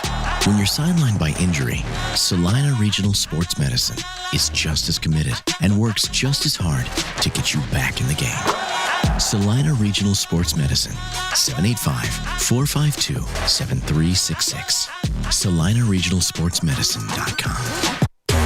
The hours of drills. The winter season may be here, but paintball fun is still waiting for you at Elite Sports. Elite Sports Paintball Complex, located 5 miles south of Salina, is open for special winter hours. Get the group together and visit Elite Sports on Saturdays and Sundays this winter from 11 until 4. Elite Sports features low-impact paintballs for the beginners or little ones, so everyone can have more fun. Visit them online at SalinaPaintballComplex.com. Elite Sports Paintball Complex, open and waiting for you this weekend. The Ram Black Friday sales event is your chance to save big all month long. Hi, this is Dane at Marshall Motors in Salina. Get 10% off MSRP on 23 Ram 1500 models. That's a discount of up to $13,000 off. On the heavier side, get up to $15,000 off a 23 Ram 2500. Shop everything Ram and find your new truck at the Black Friday sales event at Marshall Motors in Salina and online at marshallmotor.com. This is Eagle Radio Basketball Game of the Week, presented by Salina Regional Orthopedic and Sports Medicine. Welcome back in here on the campus of Chapman High School. Tyler Henry alongside you, a 23-14 lead for the Abilene Cowboys here at the half. And let's get into some halftime stats presented as always by Marshall Motors. Scoring looks like this individually. Brax Fisher, who again we expected to have a huge impact on this game, 24.4 points per game. I'm not saying he's been used as a decoy or anything like that. His team has just picked him up, and he hasn't really needed to be all that fantastic tonight. He's still knocked down the couple of shots he has taken. He's got 4 points for Abilene so far. They have been led, however, by 7 points out of Stockton Timbrook tonight, 4 points for Tegan Funston, 3 for Zach Miller, 2 for Keaton Hargrave, and 3 for Ian Crump. They have done a great job spreading out the scoring. 6 different Cowboys have entered the score column already in this game. For the Irish, they got off to a really good start. They had this game right there with Abilene at the end of the first quarter, but unfortunately for the Irish, only 3 players in scoring and not enough to match pace on the scoreboard. They're going to be looking for a little more production from a couple of other guys, but scoring for Chapman looks like this. 5 points for Kellen Groover, 5 points for CJ Holm, and 4 points in this game for Weston Langbart. We will go ahead and step away once again, but when we return, we'll get you a couple of scores on our Salina Surgical Hospital area scoreboard. Before we go, though, I want to remind you that coverage of tonight's game is brought to you by Don's Tire and Supply in Abilene. Tires for your car, truck, semi, and ag. See current specials and promotions at dontire.net. We will step away, but when we come back, halftime coverage rolls on. Again, you're listening and watching the Salina Regional Orthopedic and Sports Medicine Game of the Week. Experience a stress-free grocery shopping environment at AC Westside Market in Abilene. Owners Chris and Amanda West invite you to see the latest changes and updates with more on the way. AC Market is open for you on Christmas Eve and closed on Christmas Day. Here's to you this holiday season from AC West Market in Abilene. Are you looking to buy or sell real estate? With 10 years of experience serving Northeast Kansas from Abilene to Wamego, leave it to a professional. Call Kirsten Ross, realtor and owner with Homefront Real Estate Group. Buying a home, whether it be your first time or second time, is one of the biggest financial decisions you'll make in a lifetime. Therefore, finding the right agent to help you make the process easier is essential. Kirsten Ross is there for you and your family every step of the way. Visit rosshouses.com and go Irish. The Bennington State Bank proudly supports local sports and wants each student to know that their hard work and talent is noticed and appreciated. At Bennington State Bank, they care about local communities and are committed to fostering long-term relationships through the delivery of excellent customer service, integrity, and fairness. From helping local businesses to supporting community youth and nonprofits to helping you purchase your dream home or invest in your future, Bennington State Bank is here to help. Give them a call to experience exceptional banking with hometown service. Bennington State Bank, your trusted hometown bank. Member FDIC. APAC Kansas Incorporated has been building the Heartland from the ground up for over a century. From the supply of aggregate materials, hot mix asphalt, and concrete to the construction of roads and bridges, we do it all. You've seen our trucks, and now we want to hire you. APAC in Salina is growing, and we are hiring for all positions. From truck drivers to mechanics, general laborers, and construction, APAC has your next career. For more details, visit the job links page at salinapost.com. Great pay and benefits, APAC is an equal opportunity employer. This is Eagle Radio Basketball Game of the Week, presented by Salina Regional Orthopedic and Sports Medicine. Welcome back in here on the campus of Chapman High School. Tyler Henry with you, 23-14, the lead for the Abilene Cowboys at the break. And let's take a look at other scores happening around the area on our Salina Surgical Hospital area scoreboard. On the girls' side earlier today, Salina Central knocked off Andover Central 49-35.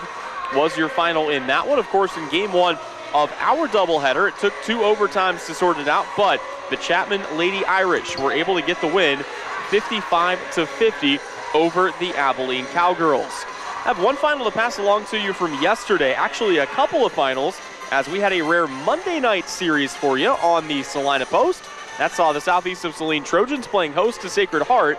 The SES girls got the win 35-25, but the undefeated and now state-ranked Sacred Heart Knights got a big-time victory over the Trojans, 60-36 on the boys' side. Speaking of undefeated and state-ranked, the Abilene Cowboys 5-0, ranked number 7 in Class 4A, and they are well on their way to yet another big victory. Again, they lead it here at the half, 23-14. We'll step away one more time, but when we return, it's the second half of action. You are watching and listening to the Salina Regional Orthopedic and Sports Medicine Game of the Week, and coverage of tonight's Dickinson County Showdown is brought to you by Kirsten Ross, realtor at rosshouses.com.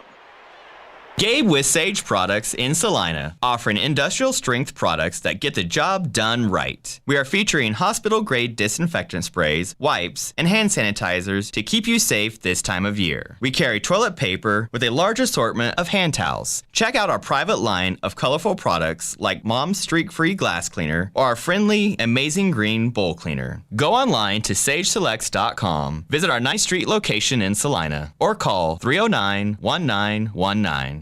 Your next visit to the doctor for an upcoming procedure or surgery should start with a conversation about Salina Surgical Hospital. Hi, this is Geraldine Diedrich, and we are truly committed to fostering your health and well-being. From outpatient procedures to inpatient stays, you will feel the difference in our excellent care and compassion. Talk to your doctor about scheduling your next procedure at Salina Surgical Hospital. Your surgical experience is our specialty. Salina Surgical Hospital is partially owned by a group of local, community-involved physicians.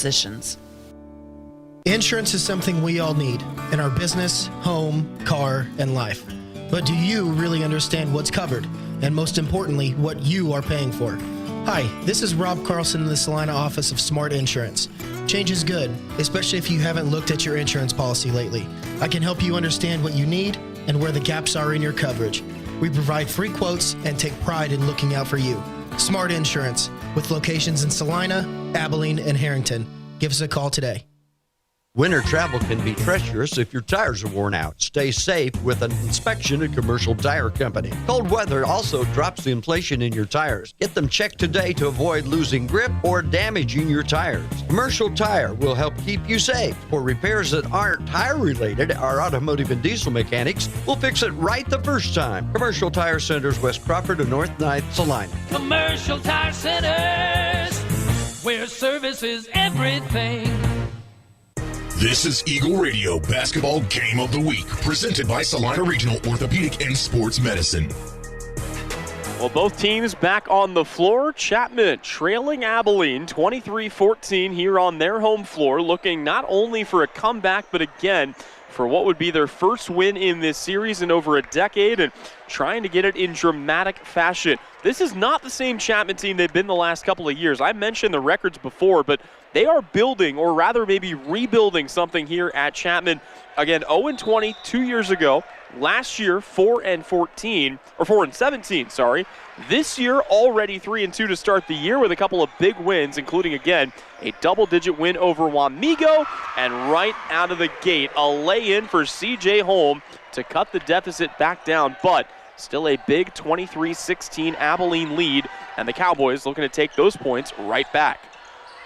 All 10 starters back on the floor. Big jump cut, and Brax Fisher getting involved on the inside will restore the lead right back to where it was. Abilene back ahead by 9. Again, you're 10 on the floor right now for Abilene. It's Brax Fisher, Zach Miller, Stockton Timbrook, Keaton Hargrave, and Tyler Holloway, as a missed shot by Groover underneath. For Chapman, it's Kellen Groover, Weston Langvart, C.J. Holm. So we've got another miss here. Ray Whitehair and Gage Picking. Two teams exchange buckets, then exchange misses. We're 1 minute gone by here in quarter number 3. It's Chapman back to work with Groover, picked up defensively by Keaton Hargrave, and a whistle and a foul. It's going to be called here on Keaton Hargrave. And it stays with Chapman for Hargrave. That is his first. Nobody in any real foul trouble yet. A couple of quick ones picked up by one of the Abilene reserves earlier. As this ball's thrown back to the top, that's Ray Whitehair. C.J. Holm will tee up a 3. That's no good. Rebound, Brax Fisher. Ball's going to be lost on the deck, though, and it comes up with Groover. So Chapman will snatch a possession back here with 6:40 to play third quarter. Still trying to cut down the lead. Again, it was 23-14 Abilene at the half. Both teams with 1 2-point bucket here in the third quarter. Another three-pointer, again no good, this time for Gage Picking. And it's another board hauled in here by the Cowboys, looking to press their advantage. This game was exceptionally close after a quarter. Abilene pulled away in the second. Here they get it underneath to Fisher, and a jump ball's called, and the arrow does point in favor of the Cowboys. They will keep it here.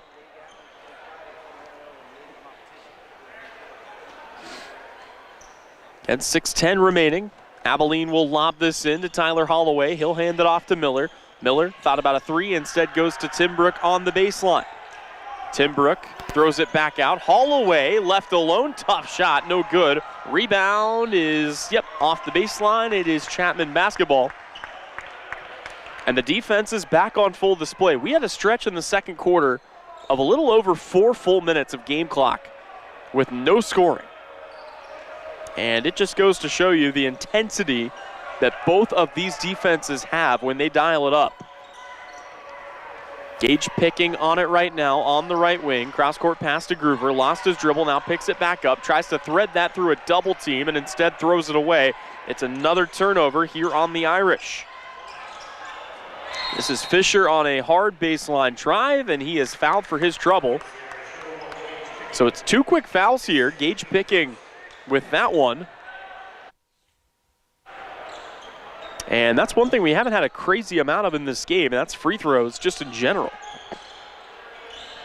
Pump fake on a 3. Zach Miller now to the baseline. Has it stripped, though. It's lost, and Chapman comes up with it.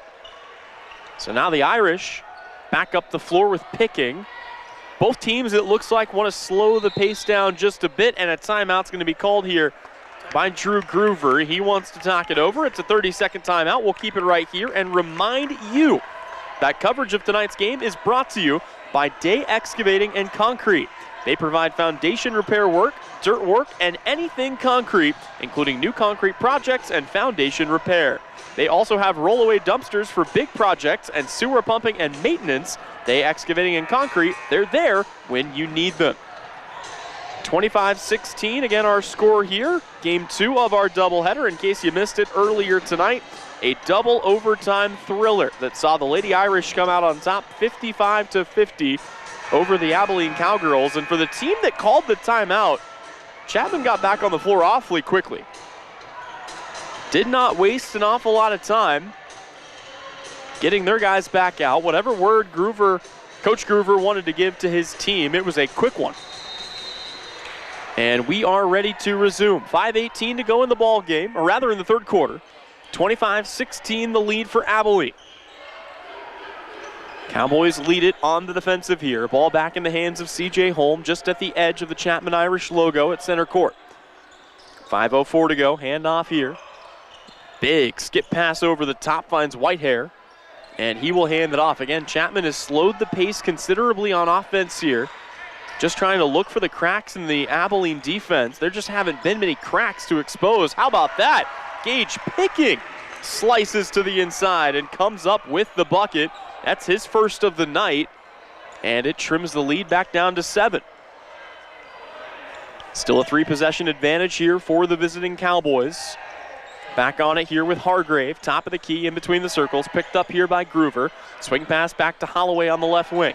Holloway finds Timbrook on the right wing. Abilene doing the same right now, just working the ball around, looking for the cracks in this zone defense. Here's a drive for Hargrave, a kick out, a deep three-pointer, and Zach Miller knocks that one down from NBA range. And what's this? We got a technical foul on Miller after the shot. Welcome to the battle for Dickinson County. You knew this game was going to get chippy at some point or another. It has nothing to do with the teams or the players on the floor. It is that kind of rivalry. And Kellen Groover knocks down the first free throw, but tuck that in the back of your mind. Zach Miller now sitting on a technical foul, and both free throws are sunk by Groover. So it's back to an 8-point deficit. The funny thing is, probably more funny if you're an Abilene fan, all of that nets Abilene +1 on the scoreboard. They make the 3, they give up the 2, and Chapman's got the ball just like they would have anyway. 4:06 remaining, third quarter, right about the midway mark of the period. Ball back in the hands here of Ian Souther. Souther tries to lob it down low, nobody's home, and the rebound, or rather the miss, is hauled in by Abilene. They almost give it up themselves. Abilene back to work, kicked it out. Stockton Timbrook tees up a 3. That's no good. Rebound there for Langvart. He remains a force to be reckoned with on the inside. Groover back the other way, hit a game winner in the Fighting Irish Invitational. There have been some fun, closely contended games in this place already. Here's a lob onto the baseline. Turnaround jumper on the way. That's good for C.J. Holm. He's got 2 buckets already here in quarter number 3. Couple of big ones for Holm. He leads the way so far for the Irish. 3-pointer in response, no good. Rebound pulled in here by Holm. And Chapman now back the other way on a little mini run. They can cut this down though. Don't look now, it's only a 6-point game. This would make it a 1-possession game. High arcing rebound. And a whistle and a foul called on the rebounding attempt. Is that on Ian Souther? It is on Ian Souther. For Souther, that is his second. Was a little surprised there because Souther falling away on the rebound attempt. Of course, here at the Game of the Week, I mean, we are completely impartial, completely neutral. Just here for good basketball. We've been treated to plenty of that. As Chapman, again, battling their way back, trying to even things up here with the 7th-ranked team in Class 4A. Tyler Holloway had it, hands it off, sets a screen. Behind the back dribble, they force a pass inside. Good defense for Chapman. And it's going to be Chapman basketball as they are able to force the stop Abilene's gotten sped up a couple of times, and it's just the Chapman defense playing well, and Abilene, I think on a couple of these possessions, enough time goes by, they just get a little impatient and try to force something. Ball slipped back through. We'll find Holm, and this time it's Holm trying to force it through to Langvart. Langvart's been held in check, just 4 points offensively tonight, all in the first half. Abilene's done a good job of limiting his offensive production underneath. Quickly into Picking. Oh boy, just as I say that, they leave him all alone. Weston Langvart on his own private island goes up and drops in his first bucket of the third quarter. Abilene quickly back the other way, looking for a response of their own. Timbrook on the baseline, gets up, gets in, and drops the biscuit in the basket for 2 points. Restores the 6-point lead. Now it's poked up in the air and taken away by Tegan Funston. A whistle and a foul. And that may very well be on Kellen Groover. It is actually on Gage Picking. And Picking, that's his third. Tyler Holloway will check out here for Abilene. Cowboys with the basketball. We'll throw this into Stockton Timbrook. Quarterback on the gridiron, team captain on the hardwood.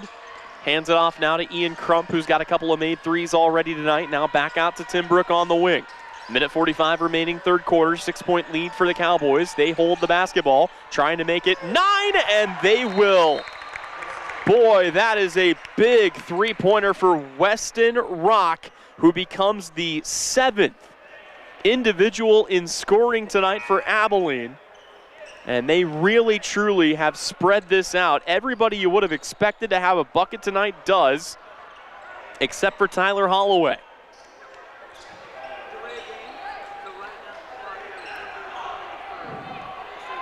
Popping an earmuff off for you good folks at home and getting the word from the official given to the scorers table. Delay of game is the call. Chapman with a chance now to inbound. They will do so, facing a full court press. And they will look to get it across here with Langvart.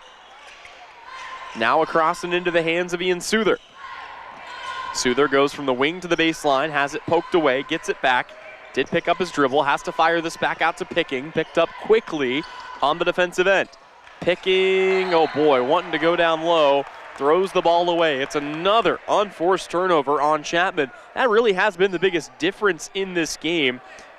Again, unofficial totals. I've got Abilene for 3 turnovers in this game, and I've got Chapman for 7. Chapman back to work on defense here. Ian Crump hands it back off, top of the key, into the hands of Stockton Timbrook.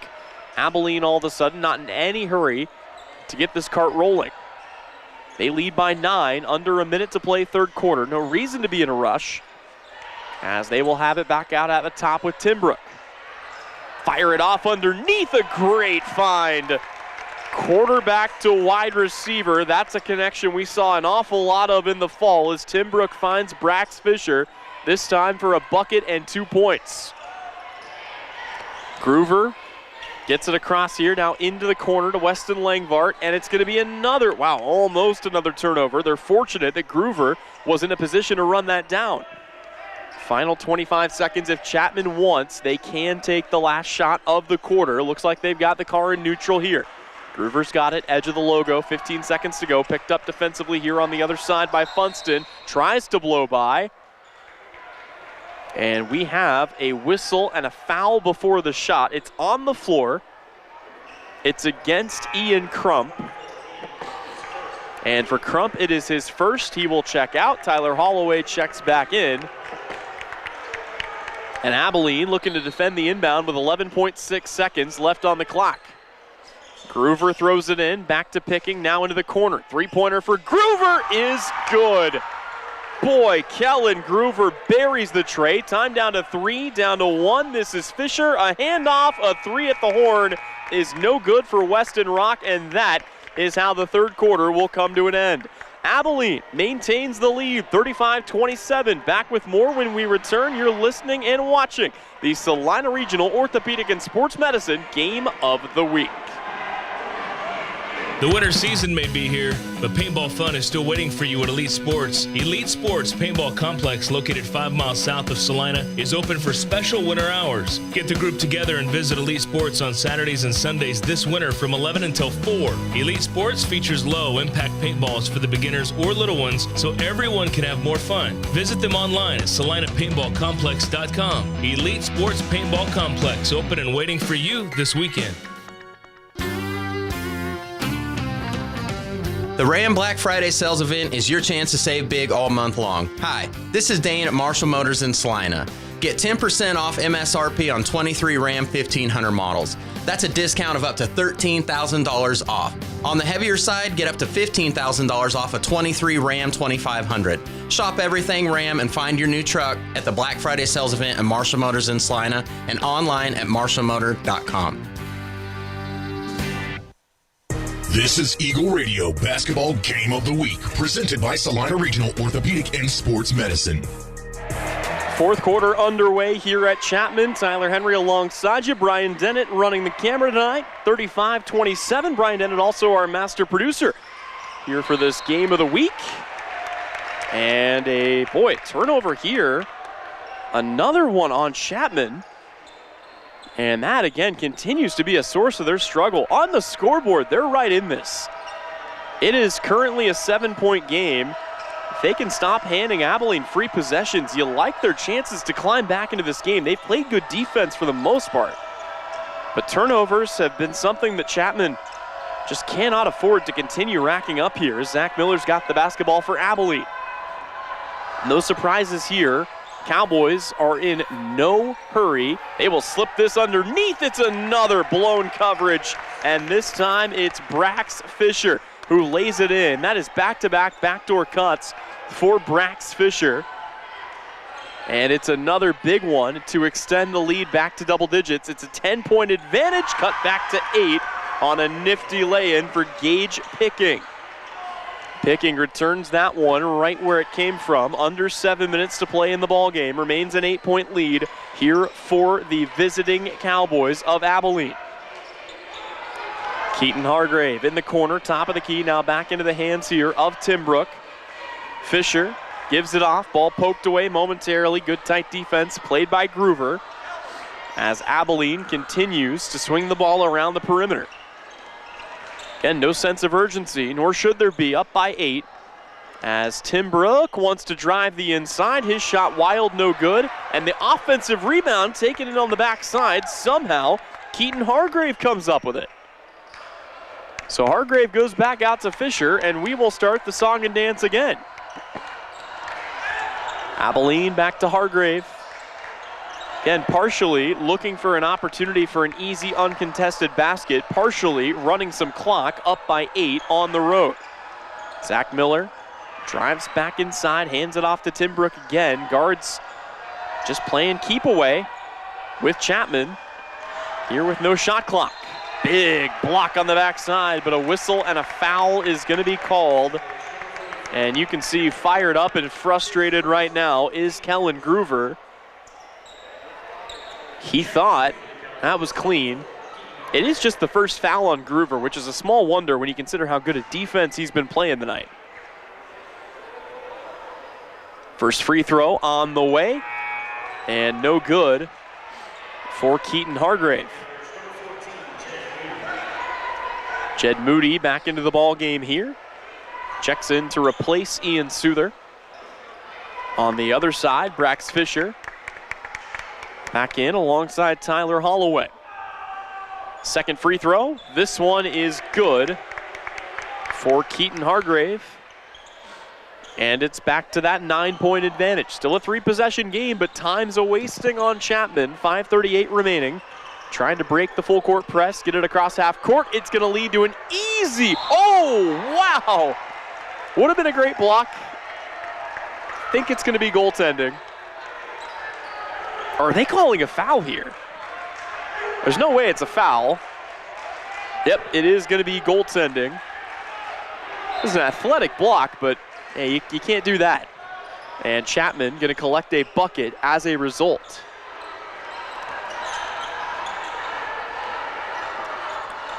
Counts as Jed Moody's first make of the night. Back to a 7-point Abilene advantage.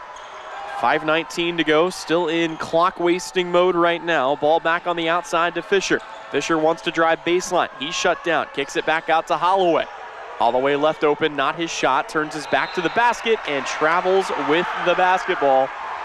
The 4th turnover of the day on Abilene, but they've kept those to a minimum, averaging just 1 a quarter so far. But now back on defense as Chapman looks to trim the lead. You can play all the great defense you want. If you're Chapman, you got to get a bucket or two here, or it's all for naught. Might win me the Captain Obvious award giving that statement, but that's the reality of the situation. We've gone through spurts where Chapman's defense has held Abilene completely off the floor or off the board. But they have not matched pace on the offensive end as Keaton Hargrave picks up his 2nd foul, and Chapman will throw this back into picking. Again, Chapman in desperate need of a bucket here. Final 5 minutes of the ball game. They trail by 7. Picking, dumps it off underneath. That's Langvart. Now they will go back to CJ Holm. Holm pump fakes. Now fires back out. Step back. 3 on the way. Not this time around. Good take there by Kellen Groover, but it's not to be. And we're inside the final 4.5 minutes. Brax Fisher walks the ball across the timeline, gets it back into the hands of Zach Miller. Miller wants to go baseline, kicks this out. Pump fake on a 3. That's Hargrave. Now back around to Timbrook.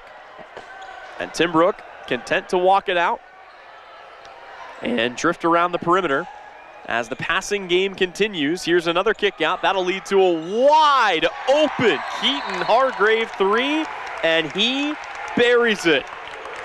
Restores the 10-point lead to Abilene. Timeout called, and it's a full timeout. We'll take it as well. Back with more when we return. It's the battle for Dickinson County, and it's brought to you by Kirsten Ross, Realtor at rosshouses.com. The student athletes of Dickinson County work hard on and off the court, and you need an insurance agent that works just as hard for you. With 24-hour service and the ability to answer all of your questions, your local State Farm agent in Abilene is the Amanda West Agency, supporting the student athletes of Dickinson County and wishing your family a very Merry Christmas and Happy New Year. From your local State Farm agent in Abilene, the Amanda West Agency. 41-21, the lead for the visiting Cowboys, looking to roll into 2024 undefeated and ranked as a top 10 team in Class 4A. Already got part of this, as again, they currently sit as the 7th-ranked squad. They started their season 5-0. They're looking to make it 6-0, pick up a road win over a big rival. More importantly, move to 2-0 in NCKL play and keep things going in their league. A brutal league from top to bottom. You look at the other teams that they go up against on a year in and year out basis. There's that saying that iron sharpens iron, as Chapman is going to throw this away, and it's another turnover on the Irish. But all these teams playing each other, some may say beating each other up. But it all prepares you for the late season stretches, the sub-state tournaments, and for a lot of these teams, runs at state deep into March. Abilene hoping to be one of those teams. Chapman would very much like to join them. They've still got some work to do, not only in this game, but overall. Chapman down by 10, Abilene with the lead and the basketball in the hands of Timbrook, keeping the ball away. Again, this has basically just been one big game of keep away, and then somebody slips loose, and this time, that's Tegan Funston with another easy lay-in. It's not to say that Chapman gets lulled to sleep, but you start getting frustrated, you start getting a little bit lackadaisical on the defensive end, and all of a sudden, you've given up 2 points, and it's the biggest lead of the night here for the Cowboys. Miss and a stick back for Jed Moody is going to lead to another timeout called, once again by Drew Groover. This time it's a 30-second timeout, and we will keep it right here and remind you that coverage of tonight's game is brought to you by Sage Products of Salina, your supplier for janitorial products for your business or home. From paper towels to soap and items from ceiling to floor, you'll see products from Sage, and you can get the same home field advantage at your home or office by visiting sageselects.com. Again, it's been a game that looked really close early in the first quarter, and then a big Abilene run gave them a 7-point lead. And since then, they have kind of lived between 6 and 10. Chapman's done their best to cut it back down, but again, the offensive firepower just has not really been there. They have gotten 5 players involved in the scoring, but Abilene has also spread it out, and even more evenly, 7 different players in scoring for the Cowboys tonight. And Brax Fisher, after a pretty quiet first half, now leads the way with 10. Abilene facing the press here. They're going to throw a baseball pass down the floor to Fisher, who pump fakes, goes up, and lays it in. 12 points tonight for Brax Fisher. Again, the quarterback to the wide receiver, Stockton Timbrook, throws in the pass. Always convenient when you can inbound it with your team's varsity quarterback. 45-33, pull-up jumper, clean as ever for Kellen Groover. 6 points here in the second half, all of them from deep, as Timbrook, now on the receiving end of the pass, will lay one in. And it's another easy bucket to match pace, but a 3 for a 2 cuts the lead back down to 9 with 2:19 remaining. If Chapman's going to do something, it has to be fast. How about Kellen Groover? Back-to-back threes. That time picks it up off a screen and launches one from NBA range, buries it, and now a foul on the Irish. It'll be their first. That's the thing. If you're Chapman and you want to play the fouling game, you got a ways to go, because that is their second team foul with 2:09 remaining. See if that's what they want to do here. Although, again, falling asleep a little bit on defense. We got friendly fire. And this, I believe, is going to be an and one, and that is the last thing you want to see. Oh, no. Kellen Groover is unable to walk right now under his own power, favoring that right knee, and he is going to have to come off the floor. And his insult to injury, well, maybe not. Referee's calling for subs. All of a sudden, Groover's toughing through it, and he's, I wouldn't say fully lost the limp, but boy, that looked really bad. And yeah, they are going to take him out for Ray Whitehair. But again, to go back to the bucket, Stockton Timbrook with the make. And we'll have a chance to complete the 3-point play and make this an 11-point game with 2:02 left to go. Free throw is in. Lead back to 11. And Kellen Groover, well, he wanted to get back on the floor, but got to wait for an official stoppage. And will be told to return to the scorer's table for now. All he can do is watch helplessly, and yep, timeout's going to be called. 30-second timeout, I think, just to get Groover back on the floor mostly, as this is still an 11-point game with 1:57 remaining. On the post-game report, we will have final stats presented by Marshall Motors. Also take one final look around and give out our Smart Play of the game, presented by Smart Insurance, with locations in Salina, Abilene, and Harrington. Want to throw a shout out to a couple of our sponsors tonight. Of course, Realtor Kirsten Ross, the presenting sponsor of tonight's game, but also a couple of our good friends in Abilene, AC Westside Market, Amanda West Agency of Farm Bureau Insurance, West's Country Mart, Don's Tire and Supply, and of course, Smoky Valley Ag Services. We are inside the final 2 minutes. Abilene starting to feel it. They lead by 11. Looking to roll into the new year a perfect 6-0. One final chance to raise their standing in Class 4A. And of course, if you want to know other things that took place this week and how that may affect seedings, we'll remind you on Friday, be sure to tune into KINA at 10 o'clock for the Kansas High School Scoreboard Show. Hear scores and game wraps from across the state of Kansas, brought to you by Holm Automotive Centers and Salina Surgical Hospital, also heard on 910KINA.com.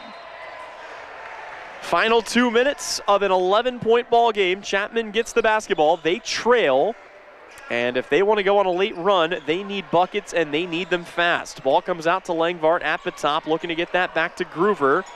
Doesn't look terribly hampered right now by whatever contact he took and finds Jed Moody underneath, who lays it in for 2. Although on the other side, we had some form of an official stoppage before that runaway. Would have been Tyler Holloway, who was ready to go up for a dunk. And it looks like the inbound came before the officiating crew was ready. So Abilene will have to throw this again. They do so in front of the student section. And speeding up the floor, here is Ian Crump. We'll see if Abilene wants to continue running that little 4-guard action. All of them staying out on the perimeter and just kind of playing keep away from Chapman. Up here by 9. 6 points tonight for Jed Moody. Good work done by the junior. And boy, left open and then fouled on his way to the cup was Weston Rock. Rock, one of the 7 individual scorers tonight for the Cowboys. I'm sure Eric Grafey will be pleased with the way his team has spread it out. I know the offensive production as a whole has gone down a little bit, but Abilene, their defense has been immaculate, and it's looked great again tonight. Weston Rock buries the first free throw. He'll have another coming here, looking to restore the 11-point lead to his Cowboys. Couple of subs made here. Jed Moody and Ray Whitehair take a seat for Chapman. Ian Crump takes a seat for Abilene. Free throw here for Weston Rock. Rattles in and out, no good. And a pushing foul on the rebound attempt is just going to be the cherry on top, I think, for Chapman here, as they are going to catch that on C.J. Holm. An insult to injury. That is the 5th team foul on Chapman, which means more free throws for Abilene and for Tegan Funston. First free throw for Funston is in and out, no good. 6 points for Tegan Funston tonight, 4 in the first half. His second on the way is good. Chapman back up the floor, final minute 30, and it's going to be poked away, and Abilene's got it. Back up the floor, it's Funston again. He will lay it in. And Tegan Funston with some late points, going to put this game more or less on ice. Final minute underway here. Gage Picking back on the basketball, but his team trails it big. A deep 3-pointer flies, no good. 3 white jerseys, but the 1 orange jersey comes away with it. And you got to tip your cap to 6'1" senior Brax Fisher going up and bringing it down. And a couple more free throws here, just going to be the icing on the cake, as Abilene looking to roll here again to a perfect 6-0. First free throw left short for Fisher. Rare miss from the line, 81% on the year. He's been excellent from the stripe this season, but he's played a lot of minutes tonight. You got to think he is hosed. Second free throw in and out, no good. Boy, again, the rarest of rare sights. Kellen Groover back up the floor. Again, final minute of a game more or less already decided. C.J. Holm will fire a 3. That's no good. Brax Fisher pulls down the rebound. Up the floor here to Weston Rock. Great ball movement and a lay-in for Stockton Timbrook. Abilene not content. Looking to make sure this one stays out of reach. Competitive spirit on full display here, but again, this game already more or less decided. The final 30 seconds, just a formality. Gage Picking misses high off the glass. Abilene back out on the run. Brax Fisher will hold off and get the direction from Coach Grafey to put the ball in the corner and put the car in neutral. I believe that we will win chants break out from the Abilene student section who traveled to be here today. And the Abilene Cowboys are going to walk out of Dodge with a 56-41 victory. The number 7 team in Class 4A stays undefeated. They will enter the new year a perfect 6-0. We'll step away, but when we come back, it's the postgame show. That's coming up next. Again, you have been listening to the Salina Regional Orthopedic and Sports Medicine Game of the Week. And presentation of the Dickinson County Battle has been brought to you tonight by Realtor Kirsten Ross. Again, we'll step away, back with postgame when we return. That is coming up next. This has been the Salina Regional Orthopedic and Sports Medicine Game of the Week. The hours of drills, the pre-dawn workouts, the hundreds of laps. It takes hard work, passion, and drive to do what you love. When you're sidelined by injury, Salina Regional Sports Medicine is just as committed and works just as hard to get you back in the game. Salina Regional Sports Medicine, 785-452-7366.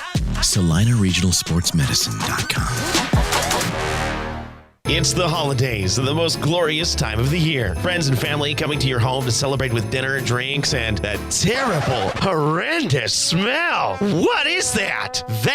That is your septic system backing up into your home and making your holiday stink. If you haven't had your septic system pumped out and cleaned in the last 3 years, you're asking for trouble. Call Salina Septic Service today, and we will make sure your holiday is jolly and bright. Salina Septic Service, wishing you and yours a very Merry Christmas and worry-free holiday season. It's the holiday season, and that means holiday gifts for you from Salina Medical Aesthetics. Now through the end of the year, purchase 1 syringe of filler and get 10 units of Botox as your holiday gift. Cruise into winter with the SME Brighten and Tighten Laser Package. 4 dye VL and 4 clear lift treatments for face and neck. Just $2,500. Botox is also 10% off. Treat yourself or those you love with specials and gift cards from Salina Medical Aesthetics. See more online with social media and SalinaMedAesthetics.org. The Bennington State Bank proudly supports local sports and wants each student to know that their hard work and talent is noticed and appreciated. At Bennington State Bank, they care about local communities and are committed to fostering long-term relationships through the delivery of excellent customer service, integrity, and fairness. From helping local businesses to supporting community youth and nonprofits to helping you purchase your dream home or invest in your future, Bennington State Bank is here to help. Give them a call to experience exceptional banking with hometown service. Bennington State Bank, your trusted hometown bank. Member FDIC. This is Eagle Radio Basketball Game of the Week, presented by Salina Regional Orthopedic and Sports Medicine. Welcome back in one final time. Tyler Henry here to put the finishing touches on this one. Again, a great doubleheader here on our Salina Regional Orthopedic and Sports Medicine Game of the Week. And it's a split between 2 heated rivals, the battle for Dickinson County. On the girls' side, Chapman gets a double overtime win. They do so 55-50. On the boys' side, Abilene comes away with another win. They remain perfect against Chapman in the last decade plus. 56-41, your final here from Chapman. Before we go, let's take a final look at stats presented by Marshall Motors. We begin with Chapman. Again, they battled tonight, but just came up short on the offensive end. A good night for Kellen Groover, 16 points, although still below his season average. 9 for CJ Holm, 6 for Weston Langbart and for Jed Moody, and 4 in this one for Gage Picking. Meanwhile, for Abilene, like I said, 8 different players in scoring tonight. They were led by a 16-point performance out of Stockton Timbrook. 12 points tonight for Brax Fisher, 9 for Tegan Funston, 7 for Keaton Hargrave, 6 for Zach Miller, 4 for Weston Rock, and a lone 3 for Ian Crump. That'll just about wrap it up for us, but one final time for Tyler Henry, for Brian Dennett, our producer and camera operator tonight. Want to say thank you to all of you for tuning in. Again, coverage of tonight's game and tonight's doubleheader was brought to you by Kirsten Ross, Realtor at RossHouses.com. And that'll just about do it for us. Our final game of the week in the 2023 calendar year, but be sure to stay with us in 2024. We will have plenty more high school hoops action for you on the hardwood. All that and more is just around the corner. But until then, again, for Tyler Henry, for Brian Dennett, want to wish all of you a very Merry Christmas and a Happy New Year. That'll do it for us. This has been the Salina Regional Orthopedic and Sports Medicine Game of the Week. This has been a presentation of Eagle Radio Basketball Game of the Week, presented by Salina Regional Orthopedic and Sports Medicine.